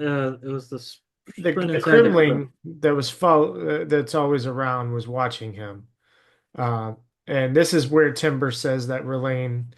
So Relaine asked Vinley if there are any more Spren like hers willing to bond singers like him. And she's like, yeah, let us sent them away. And Timber's like, nah, Relaine's already spoken for though. Um, and then that's when the corrupt Spren um, Yeah, sent to Relaine. he gets a title, Bridger of Minds, which is Yeah. cool.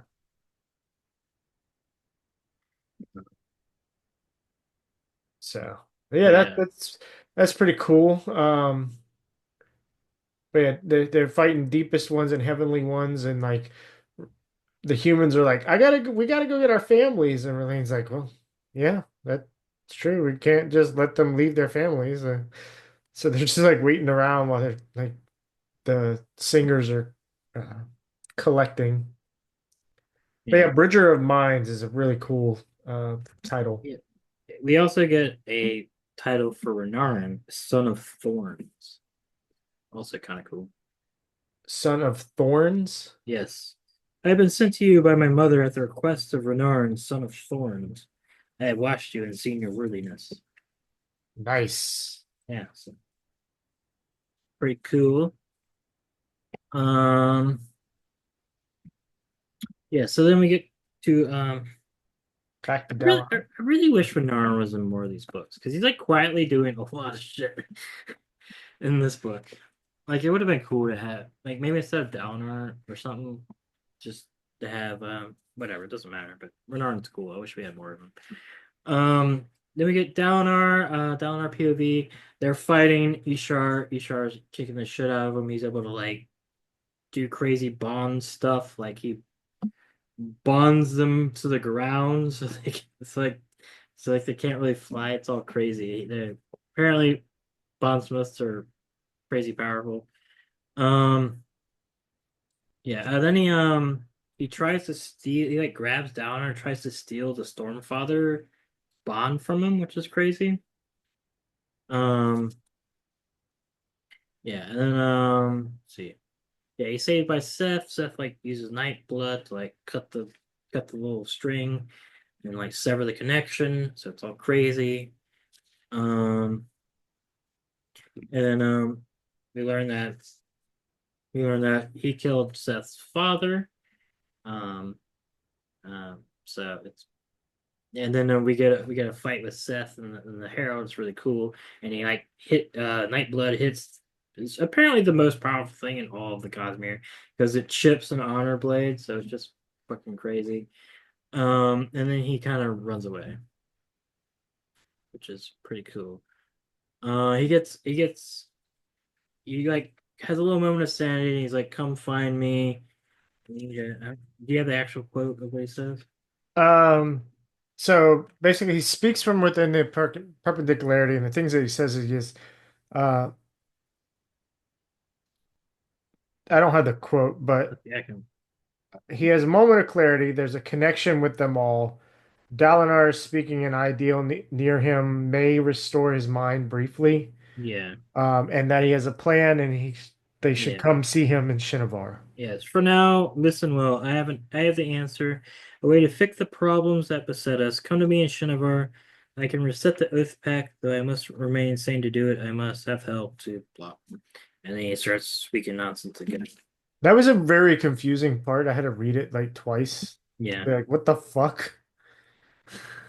yeah. So he needs to bring. They need to bring a lot of people that are fixing this for like the first ideal, the Shinovar with them, and there's one after another just start popping oaths.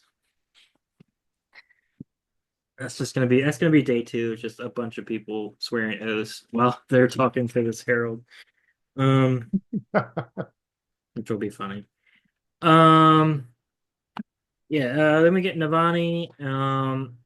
So They Ishar does, hmm, excuse me, Ishar does call Nightblood a corrupted Shardblade for some reason, but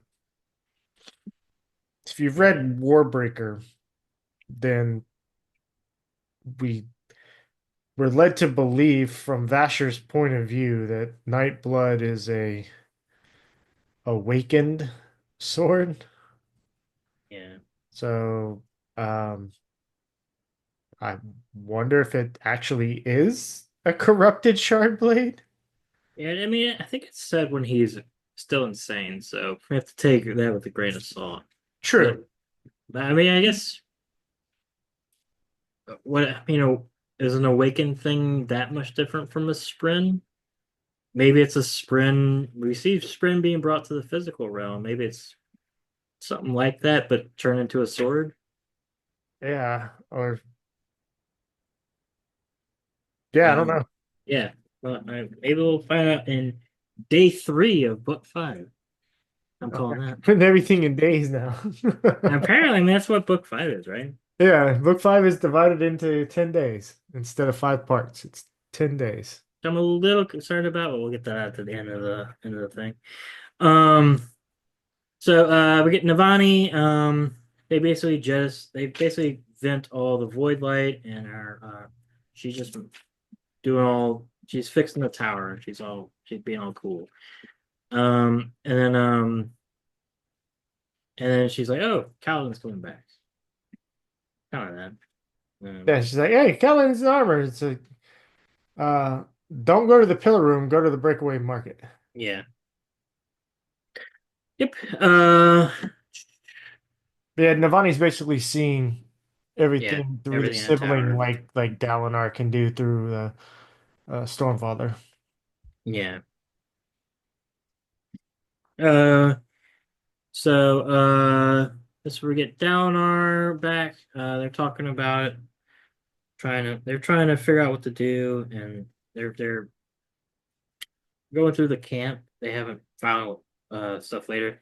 Um, talks to Seth. Seth is more like, I need to go to Shinovar, and he's like, all right, cool. Um, and he's like, I'm gonna go alone. Um, so we'll see that. It's not good. Um,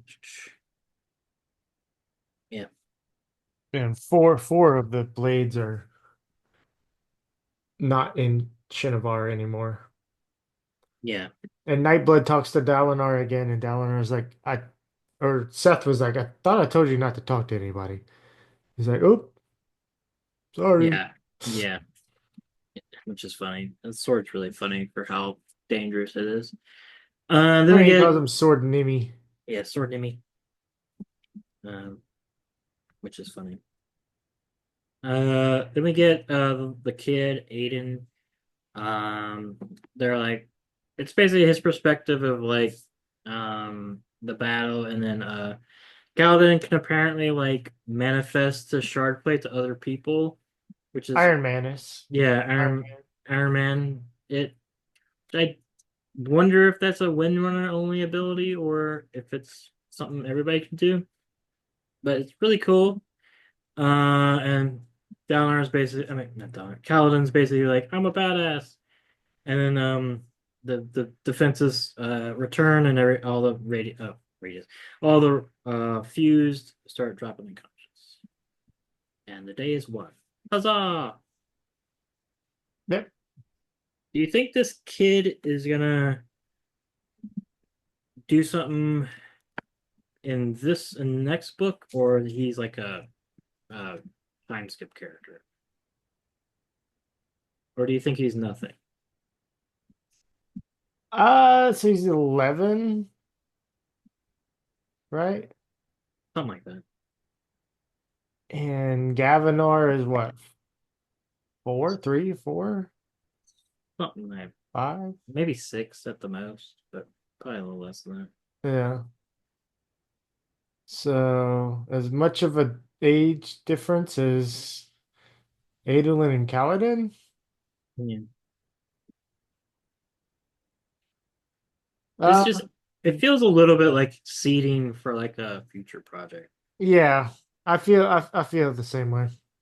Yeah, I could see him being uh, a semi-main character The next in generation. next generation. Um, yeah. Let me get Dalinar. Let's see. They're They enter into they're Ishar's into the tent. Ishar stuff, and this is when we find out that he's somehow able to like bring Spren into the physical realm and give them like bodies and shit, but they just die because they're not supposed to have bodies, and it's really messed up. And And the Honor yeah, Sprint Vespin lasted the longest at 15 minutes.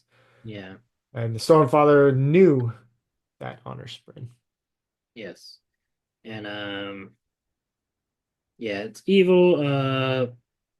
You know, this is crazy stuff.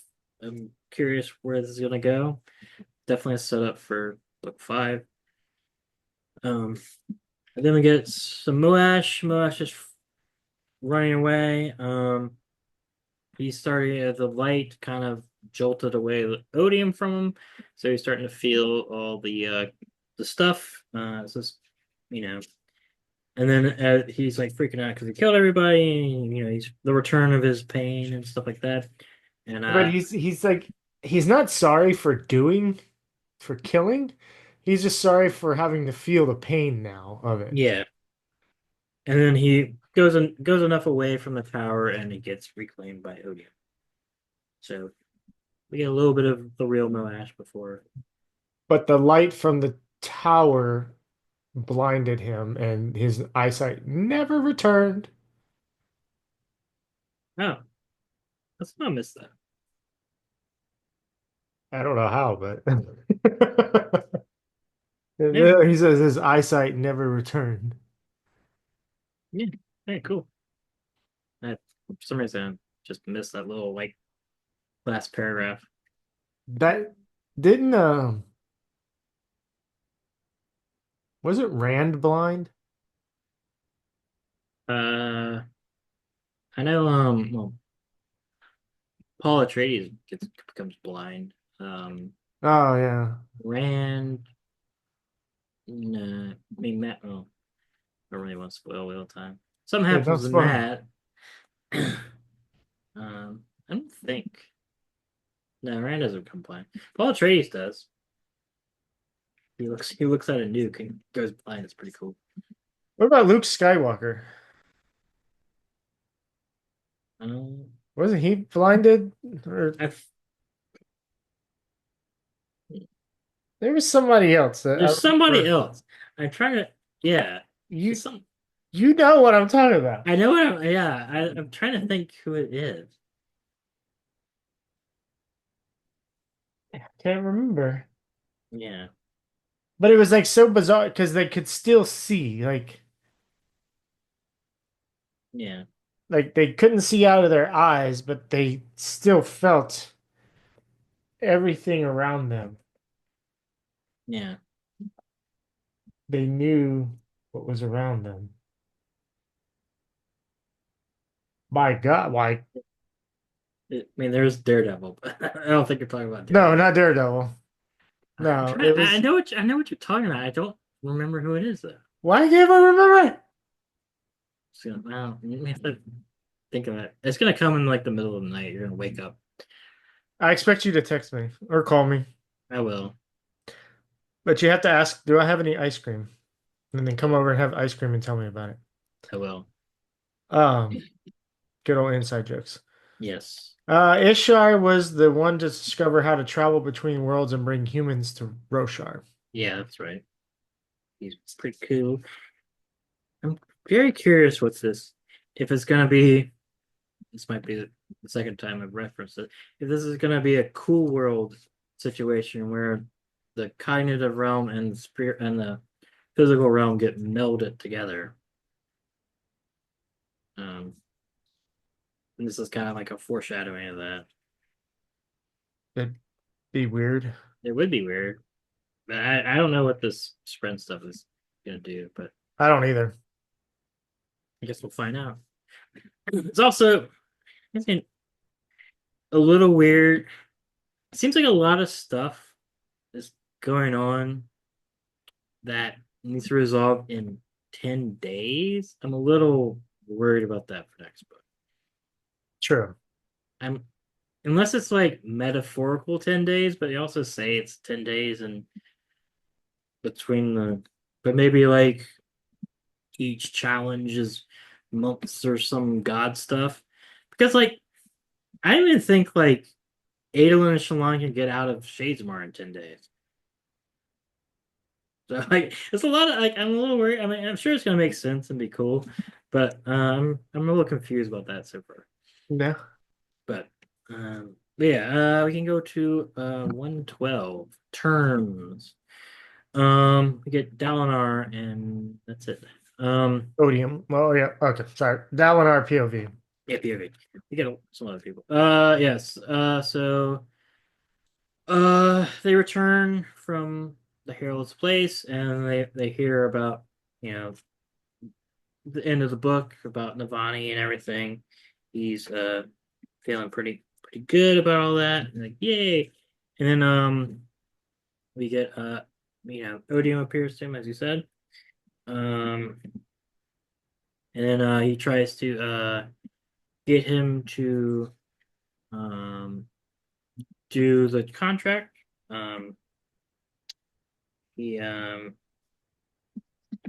They start bargaining basically. Um he realizes that you know Odium is afraid of Dalinar because Dalinar is super cool. We do learn that the Everstorm, like he can't stop the Everstorm from happening because they're trying to like he's trying to like get everybody back to Braze, but that's not possible anymore. So they start bargaining basically. And yes. Uh yeah, basically they're trying to keep him in the Rasharan system, and if he wins, he'll like if Dalinar wins, he'll be gone for basically ever. And if Dalinar loses, he'll retreat for 1,000 years, right? So like either way, they win, they get It time. if Dalinar wins, Odium retreats to kingdoms he currently holds and will give Alethkar and her days to Dalinar and will be sent to damnation for 1,000 years for a future generation to deal with. Yeah, If Odium wins, then Dalinar becomes effused and keeps everything Odium keeps everything he's conquered. Dalinar becomes effused, but it's still um, still retreats for 1,000 years, right? So either way, they no, win. he remains bound, Hmm. but he has control of the planet at that point. Yeah. So they agree. Um. Yeah, they do some stipulations where, like you say, he has to become a fuse if he wins. Um. Yeah. So that's kind of all that. Yeah, something was weird. So earlier in this chapter, something weird is going on with Odium. Like Dalinar notices he looks different. So now his skin was glowing in places as if it had grown thin and light inside was seeking to escape. The god's eyes had gone completely golden as if they were chunks of metal set into a statue's face. So Yeah. I don't know if this was like foreshadowing that the shard was like Eating his soul or something. leaving or Man. being tempted for whatever, but um it also mentioned that the connection between Odium and Dalinar is stronger. And then the only other thing was that Odium recognized that Wit wrote the terms of the contract. Yeah, that's where we get one. I think probably the first mention of his name. And Odium also mentions that if he breaks his word, it would leave a hole in his soul that would allow cultivation to kill him. Yeah, So he's afraid of cultivation. good stuff. Yeah. So the terms are set. Yep. Yeah. We get 113 emotion. We get Navani and Taravangian. Um, so Navani goes talks with Raboniel, and yeah, she's like she's dying. It's very sad. Um, yeah. Then she sings with her, and it's cool because she can't hear the rhythms. Um, and then she like murks her. Um, yeah, and yeah, that's very sad. She leaves a note on Raboniel's body saying, "Do not dispose of this hero's body without first consulting the queen." Yeah. Uh, Very cool. Rip Rabonio. She was probably the best part of this book. She Um, was a very good anti-hero. yeah, I call her an anti-hero. She probably she might be tied for my favorite anti-hero. It's her and the Hunter. that was cool. The Hunter is really cool. Yeah, For anybody listening, the Hunter is a character in the Coldfire trilogy by C.S. Friedman. yeah, Um, is really cool. That is a very interesting series. yeah. I really like it. Maybe we'll do. It has a lot of similarities to Stormlight in certain ways. It does. Yeah, it came out first, but yeah, it does Hmm. have some. Like the world has somewhat similar magics, and it has some sci-fi elements that Stormlight also has. Yeah. And then also the guy, there's a group of people, I forget their names in the Coldfire trilogy, but they remind me of Terracemen. Yeah, So yeah, maybe we'll do that one of these years. yeah, It's a cool series. Um, there's yeah, so many them books. so many books. Just in general. Uh, There's only three in that series, but just in general, there's so many books. yeah. Um, Taravangian. Taravangian. He's dumb. He's like, "What's up? I got a corrupted friend." He gets a note from Bernard saying, Alright. I'm sorry." Then uh Odium comes. He's gonna die. Seth is gonna come kill him. Um, because Seth is freaked out about his father dying. And he's like, blah blah blah, and he basically gets killed by Seth. And then as he's dying, Odium's talking to him, and then he like stabs Odium and kills Odium and becomes Odium. That's not Odium in a row, but it was pretty crazy. Yeah, it was very um a very crazy scene. So like um just a little more detail. Like Seth comes in and he's like, "How long did you know about my father?" And like he's like basically just manhandling this old man that could just easily just die. And Seth's like, "What are these gemstones?" And just throws him against the wall, shattering him, freeing the Windspring, which actually brings um, Odium to him. And um, but yeah, Odium goes, he's like, "You should not tempt me today. I've lost my champion again, and now I am bound to an agreement I do not want. How do they know how to move against me? Have you betrayed me, Taravangian? Have you been speaking to Jahanat? What have you done?" Um, and that's when Seth gets stabbed. And then Taravangian's like, "Oh, I can be brave. Hey, Nightblood's there." And like he grabs Nightblood and brings it into the realm and stabs Odium at the same time that he ends up dying. Yeah. And so here's the cool Nightblood drank the soul of Rays. So now the vessel of Odium has no soul. So the Odium shard is just like kind of incorporeal, at which point it harkens back to the vacuum tube and the gemstone. And so like the power just sucks right into Taravangian's body, um, just like in Navani's experiment. And then he sticks his hand into the well and ascends into godhood. Yeah.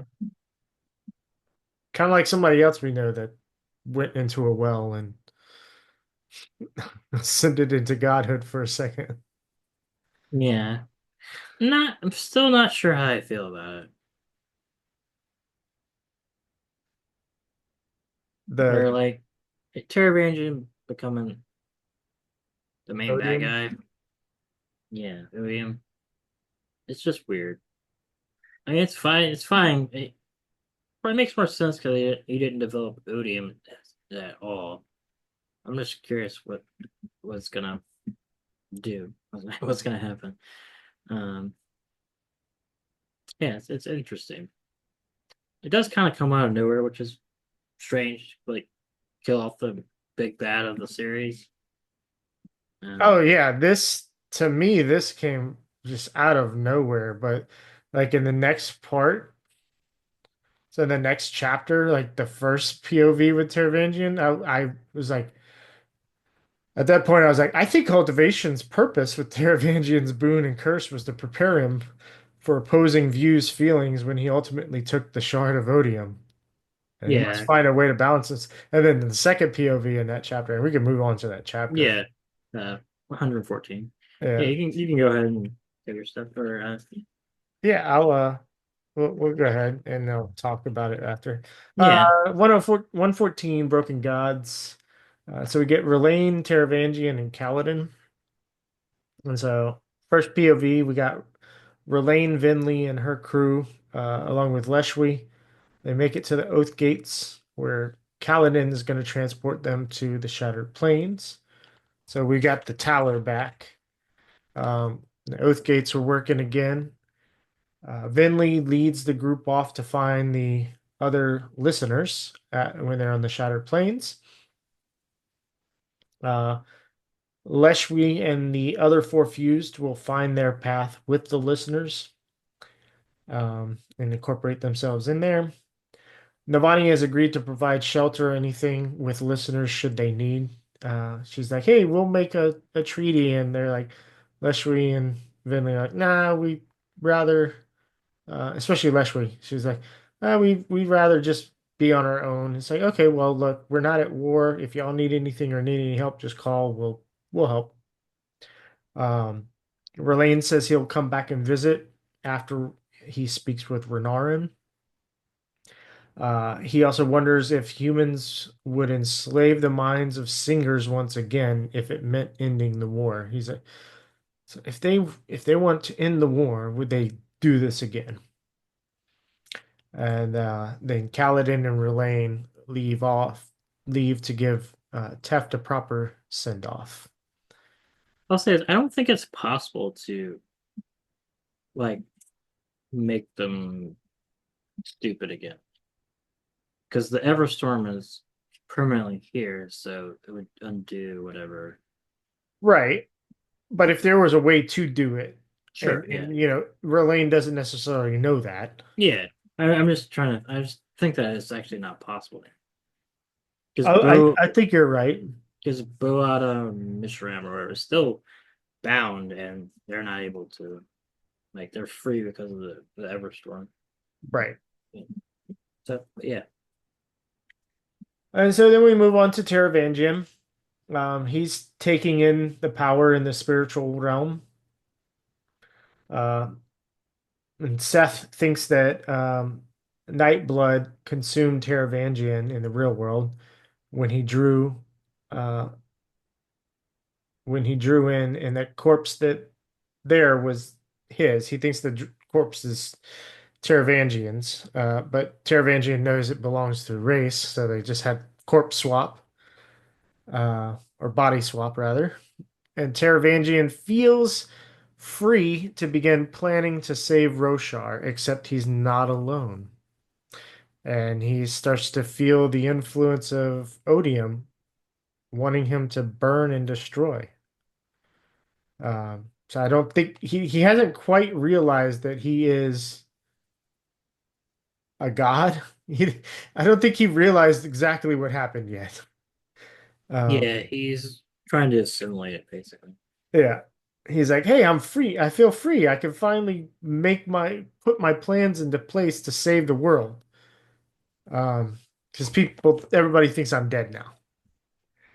Uh, and then we move on to Cal, and that's where I was like, you know what? I think I figured it out. That cultivation gave him that boon and curse because of this.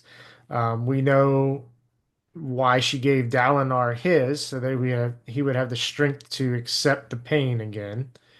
Yeah, Um, cultivation was playing 4D chess basically. yeah, and then Lift, we haven't confirmed it, but it's got to be that her powers could still work um, when the bond to honor is broken. So Well, like her, she's a yeah. She might. I think she's from cultivation. There's a cultivation meeting, right? Well, yes, the cultivation sprint, but still, I think all of the other edge dancers use Stormlight. She uses Lifelight. She turns food into Yeah. Lifelight, and I don't think she can second Stormlight. And I think her purpose was, um, you, oh, didn't she ask to not change? Yeah. So what happened when the tower swapped? It changed everybody's um, power usage, and but hers stayed the same. I wonder if that's It didn't change everybody's power usage. well, it broke everybody's like Yeah, but I all the mean, radiance except for hers. in Khaled. Well, Kaladin was so close to the fourth ideal, but Yeah, I mean, you might be on something. It would just be, it's just kind of funny. It's like, one's like, you're not going to become Odian's champion. Other one's, you're going to become Odian. The other one's like, you can kind of maybe do a little bit of stuff when when the through falls. I hope she has, maybe, I hope she's more in Book 5. yeah, I hope so I, too. I think it's probably something Bigger. bigger. I would hope. I wish there was more Lift in this book, too. I like Lift. I like lift. All right. Then Kaladin. So they have Tef's body soul cast the stone. The sibling mentions there's a room in a tower that houses the ancient radiance cast in stone. This reminds me of Warbreaker and the statues in the city and the army, the original God King's army. Uh, Bridge 4 celebrates Teft with drinks and a party. Scar and Drehy returned as well. I like that they were mentioning it's like even though Teft wouldn't have partaken, he would have wanted everybody to get drunk and do drugs to celebrate his death. Um, Syl and Kaladin talk about how life goes on, and Kaladin is taking Teft's death better than Syl is right now, which is funny. Not really funny, but ironic. Yeah.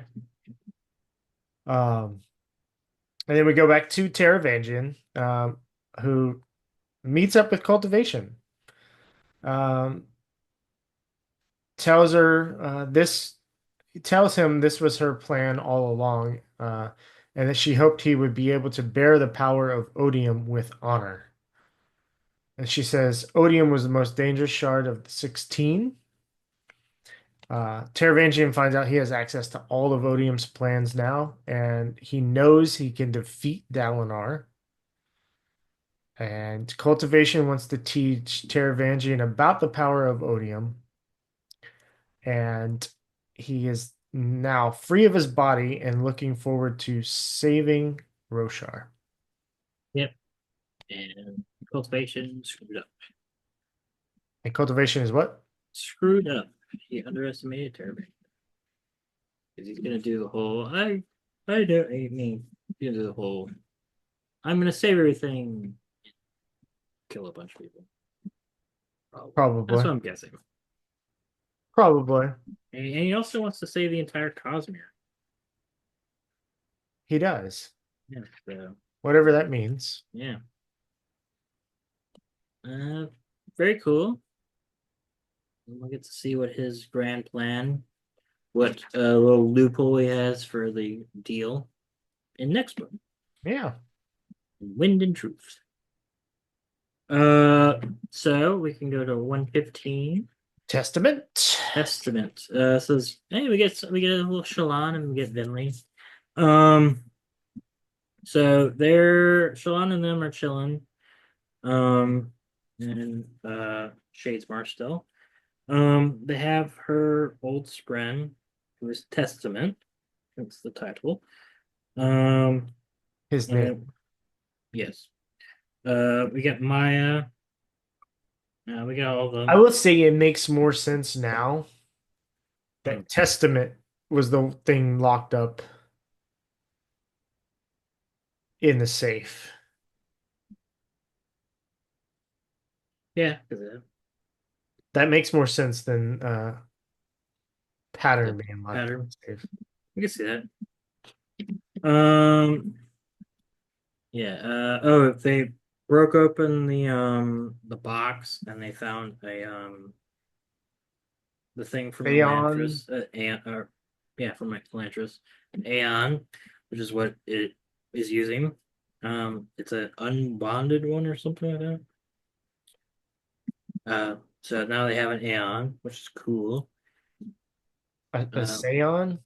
Seon, yeah, Seon, Yeah, its name is LA, yeah, and LA, LA. LA, and acts like an abused child. Yeah, so They had Kallax help with that so that it didn't destroy it. yes.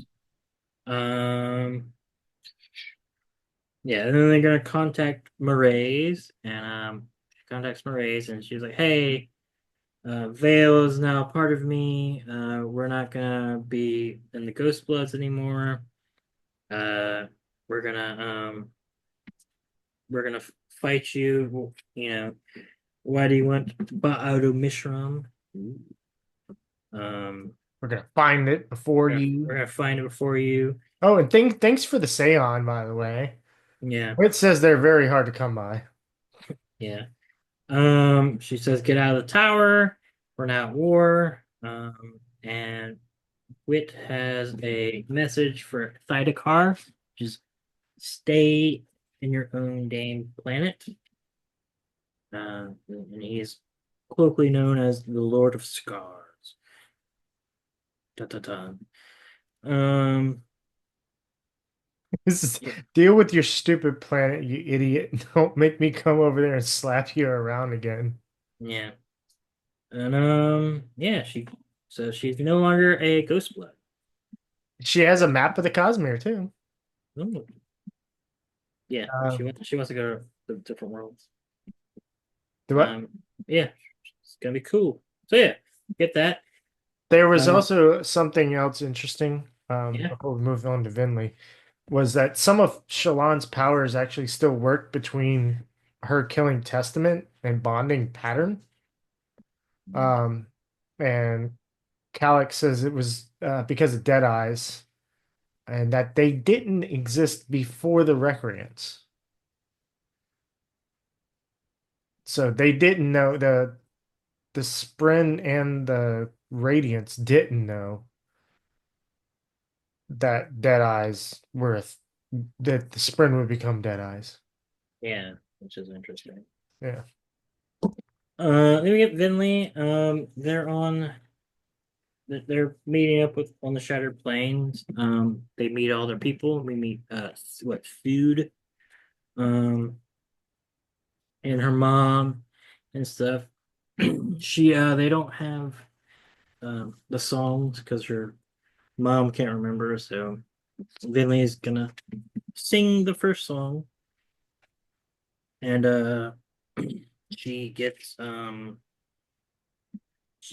her mom gets bonds of Spren and becomes radiant and becomes healed, which is pretty cool. There's also a giant chasm fiend just chilling that I before the next chapter or the 2 chapters from now I thought was for sure Eshonai, but it's not Eshonai.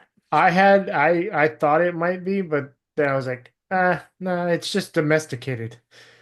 They have domesticated chasm fiends. No, I mean they're not domesticated. What I assume is they're like Archons or whatever, and the Everstorm awoken their minds just like it awoken the singers, and so like they're like chilling. They're like intelligent creatures or something. I wrote down that apparently Thude is able to control chasm fiends.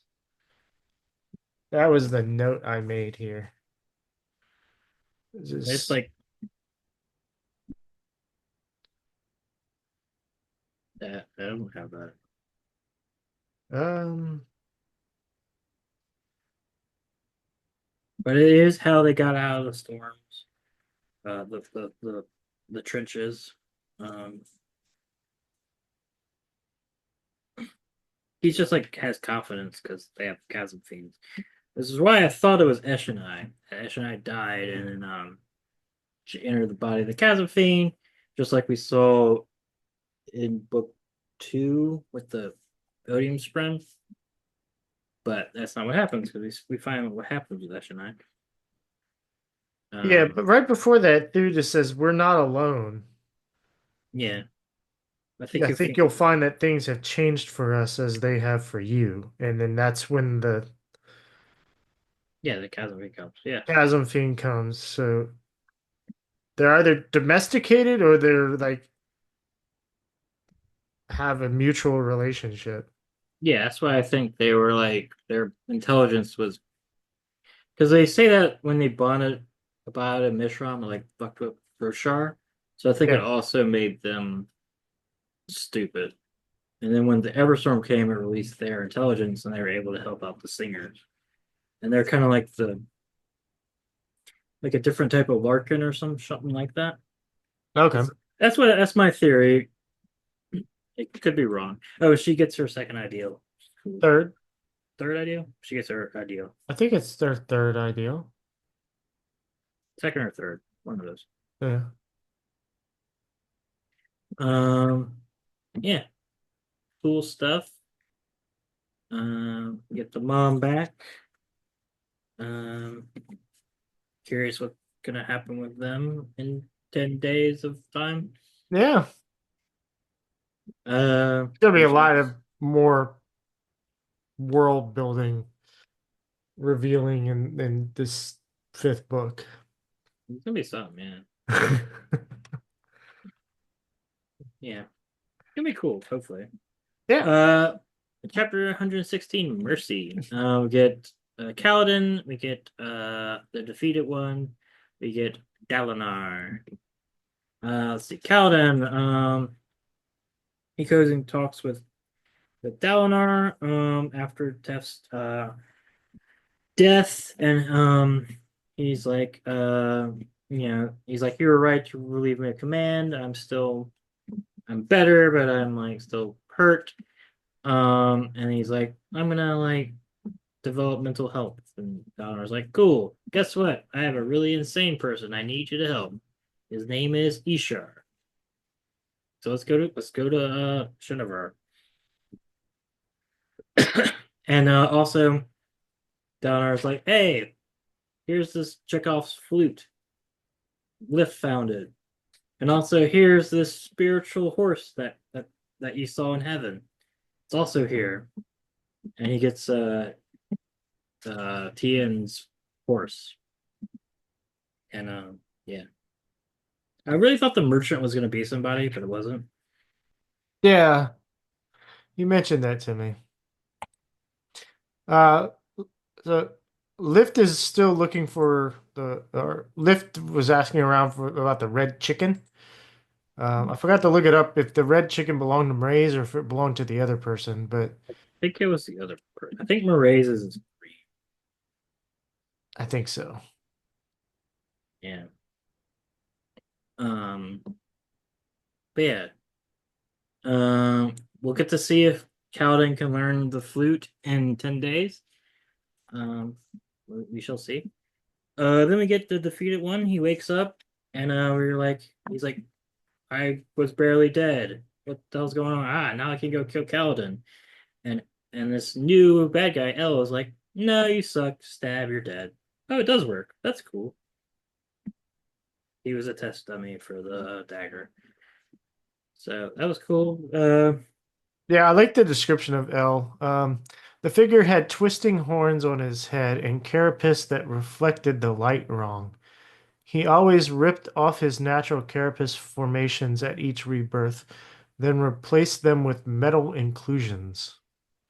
They were incorporated into his body by void light healing and his own special talents.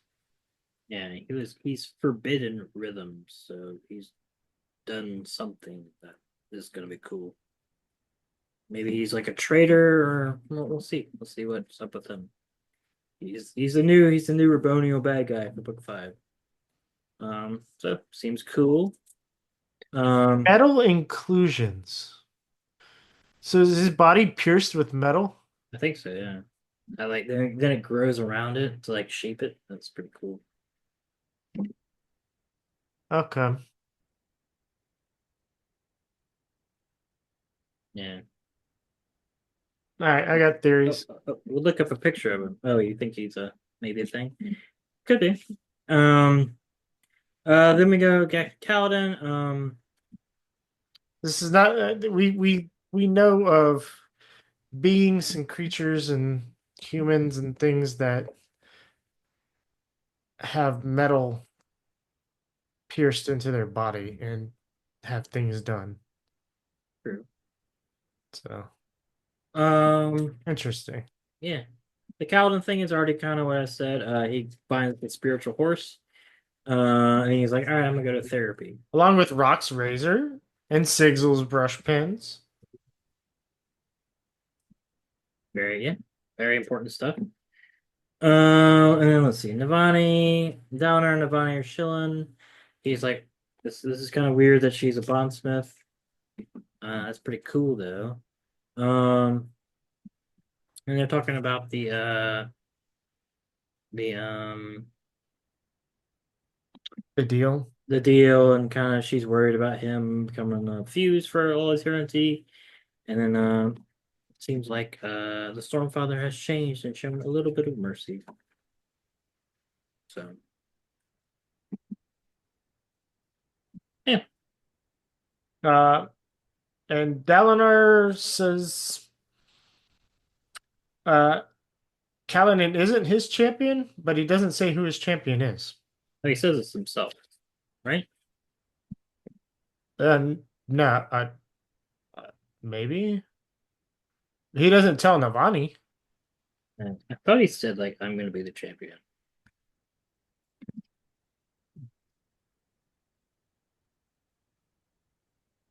Um, yeah, he tells Kaladin about it.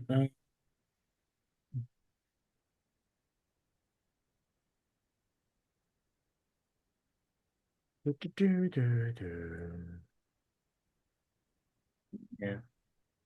I don't know. I thought he said that, but maybe not. So I'm second guessing what I've done, Dalinar said. The best information we have indicates the contest is our most reasonable hope of success, Navani said, and I doubt anyone the enemy presents can best Stormblessed. I'm not going to pick Kaladin, Jim Hart. Why? Navani asked. He's our best warrior. No, Dalinar said, he's our best soldier. But even if he were in peak fighting shape, I don't think he'd be our best warrior or our best killer. Wit says the enemy can't violate our agreement and isn't likely to try to misinterpret it, not intentionally. In fact, Wit seems to think the victory is already ours, but he got what he wanted. Odium will remain trapped either way. I'm worried, though. There's more I'm missing, I'm sure of it. At the very least, I think I left Odium too much room to continue fighting in the coming 10 days.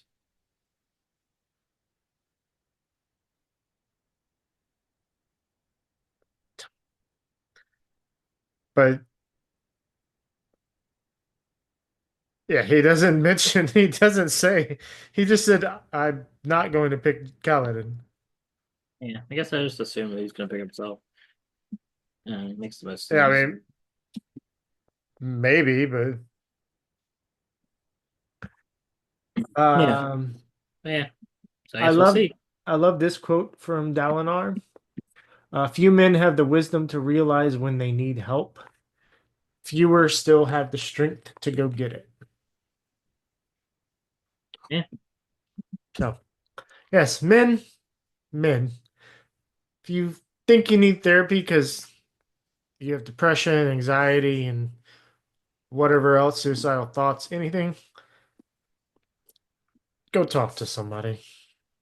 yep, definitely. Yeah, Don't think you can handle it by yourself. Go talk to somebody. yeah. Well, Whatever. We'll see if I'm right. But yeah, for some reason I just got where he said he was gonna do it. But anyway, we can move on to 117. One final gift. This is Eshonai. Basically, Eshonai is dying. She's in the chasm. She comes back to herself using the rhythm of war. And then she sees the world by the Stormfather. It's like that's really cool. And then she dies and goes to heaven. That's it. It's good, but that's kind of it. Yeah, I liked it. Yeah, it was good. Um, it's a good ending for her, and maybe Elokar had a very similar ending. You know. Maybe it is still weird that we saw her flashbacks. It's just for us. That's fine. And I guess this entire book is just for us. Um, yeah, yeah. So she be dead. So she's not in the chasm fiend like I thought. I was like, ooh, I think I know what's happening. Oh no, she's super dead. Yeah, I did like that. Stormfather was like, "Yeah, you couldn't speak under the water, but I accepted your words anyway." Yeah, Like, wait, what? So she had an okay. extra little moment Yeah, in between before passing beyond. yeah, and she became a radiant before she died. Yay! Yay! Was she same thing that Vinley is? Probably. I mean, the spring was found near her body, so maybe she might have bonded the same spring. We know that Sprin can bond new radiants with Syl. Yeah. All right, All epilogue. right. Epilogue. We get Wade. Get some wit. Wits. Get some wit. Uh, Wit's doing his same stuff he always does about talking about storytelling with design and everything else. Um, yeah, he does all that. And then Odium comes. Odium's like all pissed off at him about the contract. And then lets slip something that Odium wouldn't say. And Wit's like, what the hell? You're not actually Odium. And then, or you're not race. He's like, kind of wondering what's happening. And then Odium's like, psych, I'm gonna mind meld with you and erase your memory. And then does the same kind of thing uh, to him again, but uses correct wording to throw Wit off the senses. And we find out more about how like he uses stuff to retain memories and all that cool stuff. And he's like, he's like, everything is according to plan. We're golden. And yeah, pretty good. I didn't fully pick up on that. Which one? Just the fact that he went back to go redo the experience with um hold on. I didn't get for some reason that Odium made it so that he didn't realize that it was Taravangian. I don't know if he knew it was Taravangian. He knew it was not race. Right. Yeah. So I didn't get that. Yeah, I didn't get that Odium made it so that Wit didn't remember that he realized it wasn't race anymore. Yeah. Because he wanted to like make Wit think that he's won, but then he screwed up and like and he's like, I can't harm you in a for some reason memory erasure is not harm, so I'll do that. Even that seems pretty harmful to me. He also Um, took his breath. Like he yeah, took his breaths.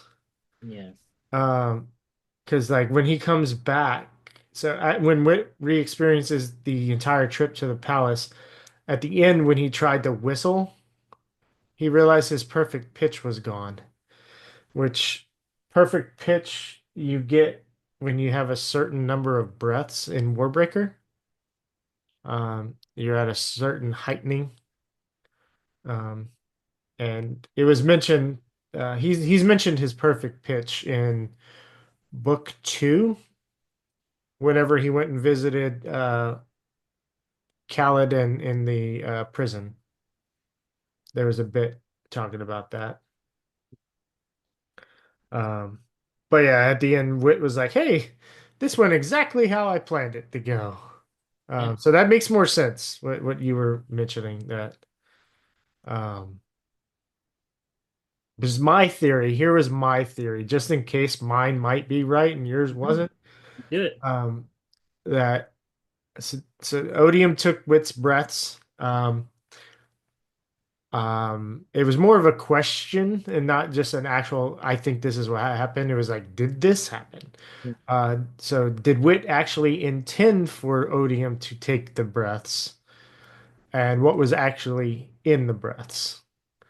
Um, so maybe if Wit was like, oh, coaxed Odium into taking the breaths from him, and then his memory still goes, oh yeah, hey, this happened exactly how I wanted it.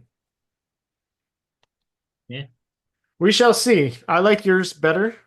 Um, it makes more sense for Odium to be like, oh shit, he realized that not raise. Fuck. Uh, let's. All right, here we go. Yeah. I like that. Just pretty scary that you can do that. Um, yeah. So that's end of book four. Uh, Yeah. Setting up some interesting things. I'm curious, even though it's set up in 10 parts, if that's just a red herring and like the 10 days is like maybe parts 1 through 4 or something, and then we got a lot of other stuff. Guess we'll have to see. Well, it's not titled part one, part two, part three, part four, five. It's Uh, titled day one, day two. oh, well, never mind. So, um, so yeah, it's days. Unless it's not, Yeah, but we it's need the titled days. we need the 24 counter. All the split screens going on. Oh, That would be cool. that would be cool. I mean, a lot can happen. 24 has shown us that a lot can happen in 24 hours. So Yes, including not being sleep deprived. yeah. Yeah. So, all right. Well, that is the end of another book. Um, Next week we are diving into Wind and Truth. Finally.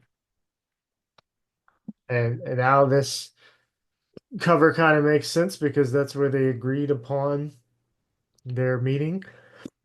Dalinar and Odium on top of the tower. We will be splitting this book into the days. So each week will be another day.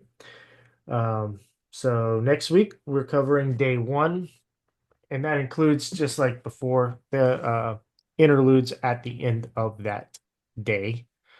Um, so read through interlude two. If you haven't already, like, follow, subscribe, share, leave a rating and review if you can, if you want to. Um, that'd be cool. And visit our sponsor, Mudcat Whiskers, at mudcatwhiskers.com. And don't forget to use code Paperweights at checkout. And we shall be back here next week. Bye, Justin. Bye.